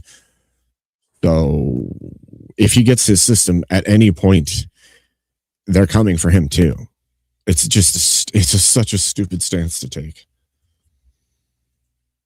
This week, over $200 billion. Real quick though, the hypocrisy coming from Hassan is insane. Like, it's unbelievable, honestly, that he can just stand up there or sit up there with a straight face and say these things when the man literally owns a mansion. You know, he's saying that we need to disincentivize private contractors as much as possible from being able to own these places and rent these places out to turn a profit. Number one, why are you buying mansions when you could just go help all the homeless people in the world with all the millions of dollars that you're grifting from your audience? Number two, if that were the case, if we really did disincentivize all the private contractors and the people who are investing in real estate to turn a profit, to rent these places out and turn a profit, and we relied on the government, we'd have no nice houses out there. Like, they would just build a bunch of bland-looking apartment complexes, stuff us into the smallest buildings possible. That's exactly right. And don't forget, chat, you can pay me too. I need the grift sometimes, okay? Just throwing it out there. And they would just go about their day. We wouldn't have these really nice houses being built. We wouldn't have nice apartment complexes with pools and bars and things like that. That wouldn't be happening. It would just be a bunch of square buildings, and they would pack as many people into the smallest amount of rooms that they possibly could. Like, it would be a horrible country to live in. The thing is about it, like, I know that you guys don't need me to explain that to you. I know that they don't. I know that you don't. The reason why I'm even saying that is because Hassan knows that too. Hassan's not that stupid. He's actually very smart. And he plays his idiot audience like an absolute fiddle. He doesn't believe these things. He knows all the things that he's saying are flawed, and he knows that Larry Elder is correct.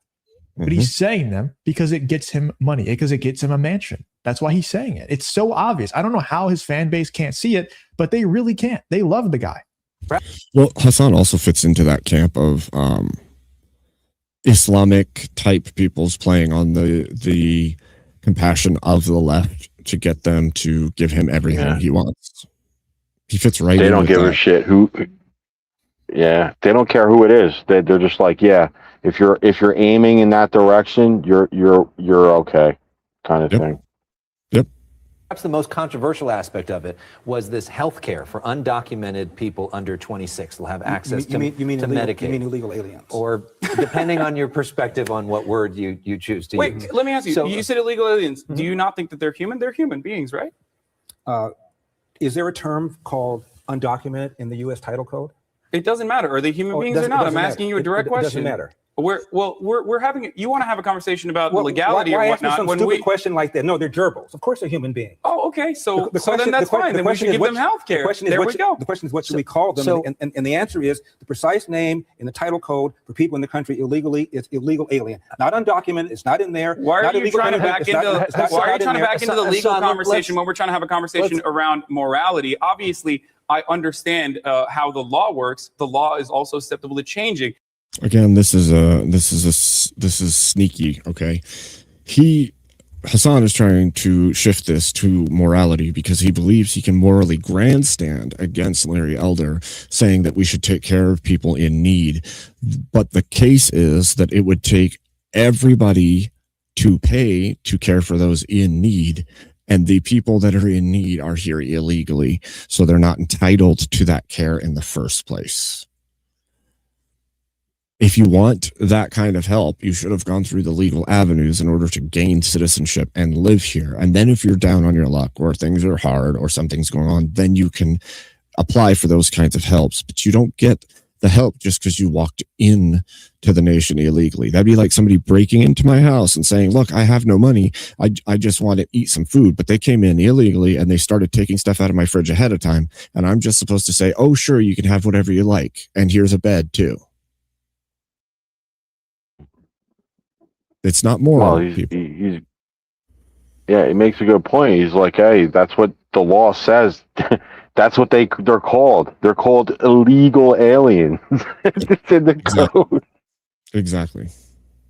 Now let's have a conversation about the morality of whether or not we should be giving these people health care. Well, let's ask the question though, in terms of because money is not infinite.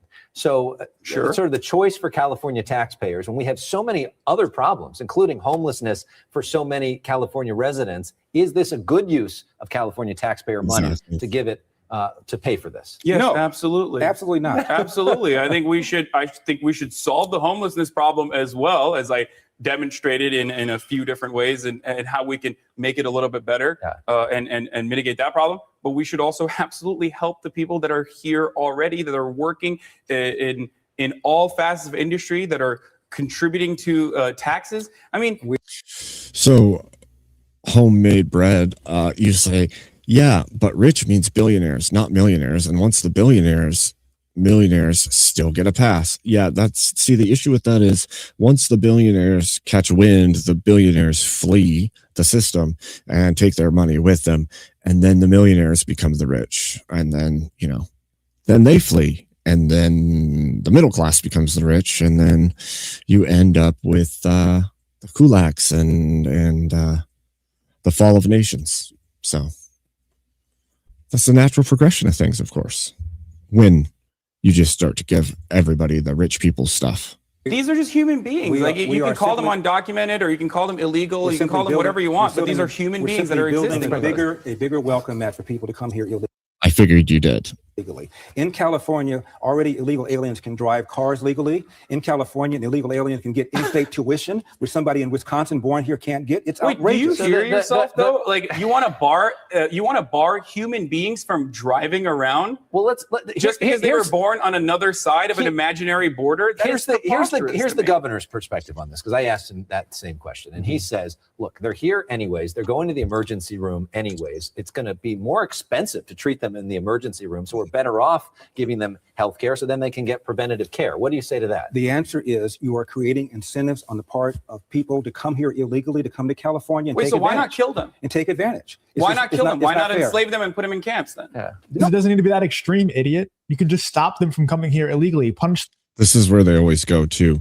This is an attempt to make a logically extreme scenario in order to push the topic to where it would go. It isn't where it would go, because the logical extreme is you bar them entry and you keep them out, and you force the ones here out. You don't need to do all this other stuff, but he does this because it's an appeal to emotion, and he's falsely using the argument to the extreme and adding an extreme that doesn't need to exist. It's not the only avenue. So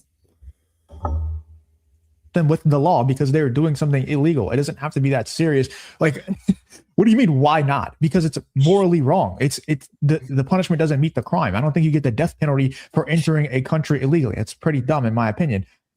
I mean, if we're being fair, there are countries entering illegally is permissible to fire upon that person. So it is unreasonable, but there are countries that will fire upon you if you enter illegally. Maybe somebody out there agrees that you should get the death penalty for that. I don't think so. I think that's a bit harsh.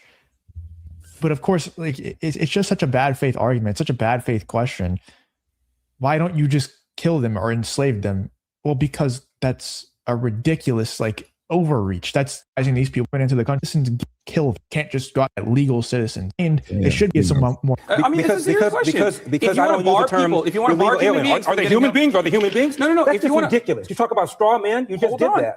That's a question that I'm directing to you. I'm not making a statement. Here's the difference. Here's People what I'm asking should come to the country How legally. far should we go? People should come to the country legally. How far should we go for those who are here already, though? Should we kill them? You said you're fine with not giving them cars. You're fine with barring them from driving. You're fine with barring them from access to healthcare. How far should we go? Should we put them in little camps? We should maybe not, ship we them should away. not reward them for coming here illegally. Okay. I agree with President Donald Trump. So how far do you think we should go? May I answer the question?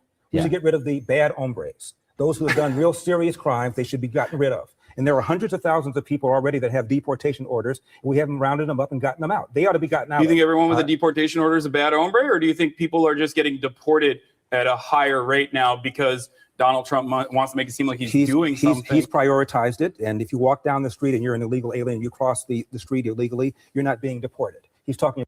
So remind me again, Mr. Wasn't there something like 8 deaths during Obama's presidency from ICE while in custody? I haven't heard that things like that. I mean, I've heard some harsh things happen, but I don't remember ever seeing that reported, though.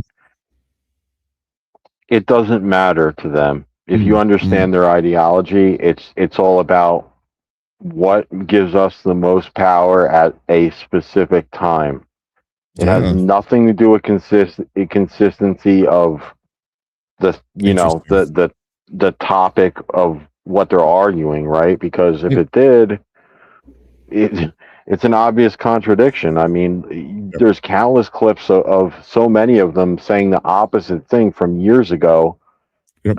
Chuck Schumer, Obama, even Hillary Clinton, all of them have been anti-immigration before, and now all of a sudden, it's not the way it is. Welcome to audience capture. About bad hombres, and I like the way he's doing it. All right, we're gonna have to leave it there.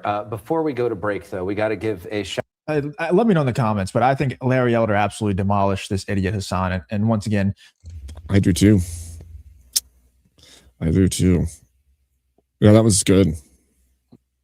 Yeah, well, that's the thing with him. That's, like I said, if I was to do that on a consistent basis, I would be like him, because he doesn't let it get to him. He has the facts in his head.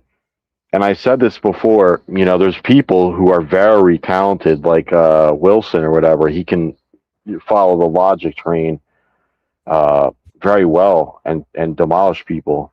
But then there's guys like this who know where all the bodies are buried. And it's extremely hard to beat someone like that when they can come up with a topic and you're just like, yeah, 1984, you guys did this. It was completely against what you're saying now. Here are the stats on it. How are you going to defend that? No, you're not going to. Thank you. Take a walk. Yep. Exactly. Yep. But yep. Anyway, all right, man. I know you probably got a bolt, but I'll send some loot, and thanks for having me on. Also, great show tonight. I don't know what you got going on down the road or whatever, but well, there's more to come. I just got to get it all set up. Got to get back into it. Yeah. I want to set up a schedule. I'll talk to you in the Discords, and I got to plan out some weekly shows, and I think I have some ideas, but I'll get with you about it. Mm-hmm. All right, cool. All right, man. I'm gonna let you go. Yes, sir. Have a good night. God bless you.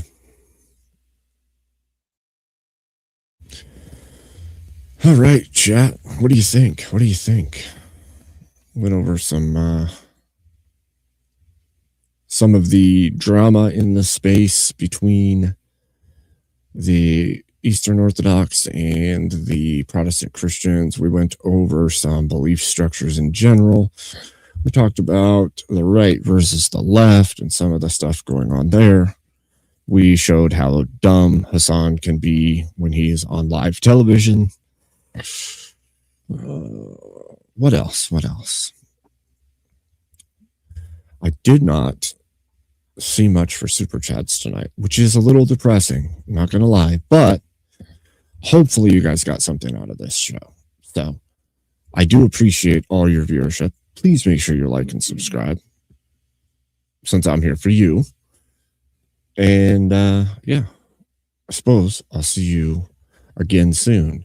And at this point, I would say, where should I be sending you guys to? Because I don't even know who all is going at the moment. Let's see who is live and deserves a raid of greatness, a presidential raid. You know what? We'll do this. I got it. We'll go here. Boom, boom, boom, boom, boom. All right, you guys. I'm gonna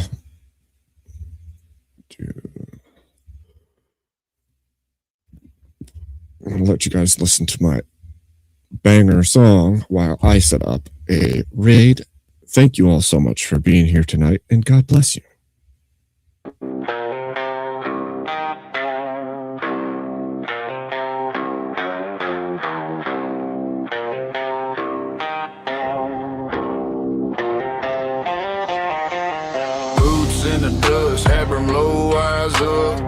Stay small, he just laughed from his gut.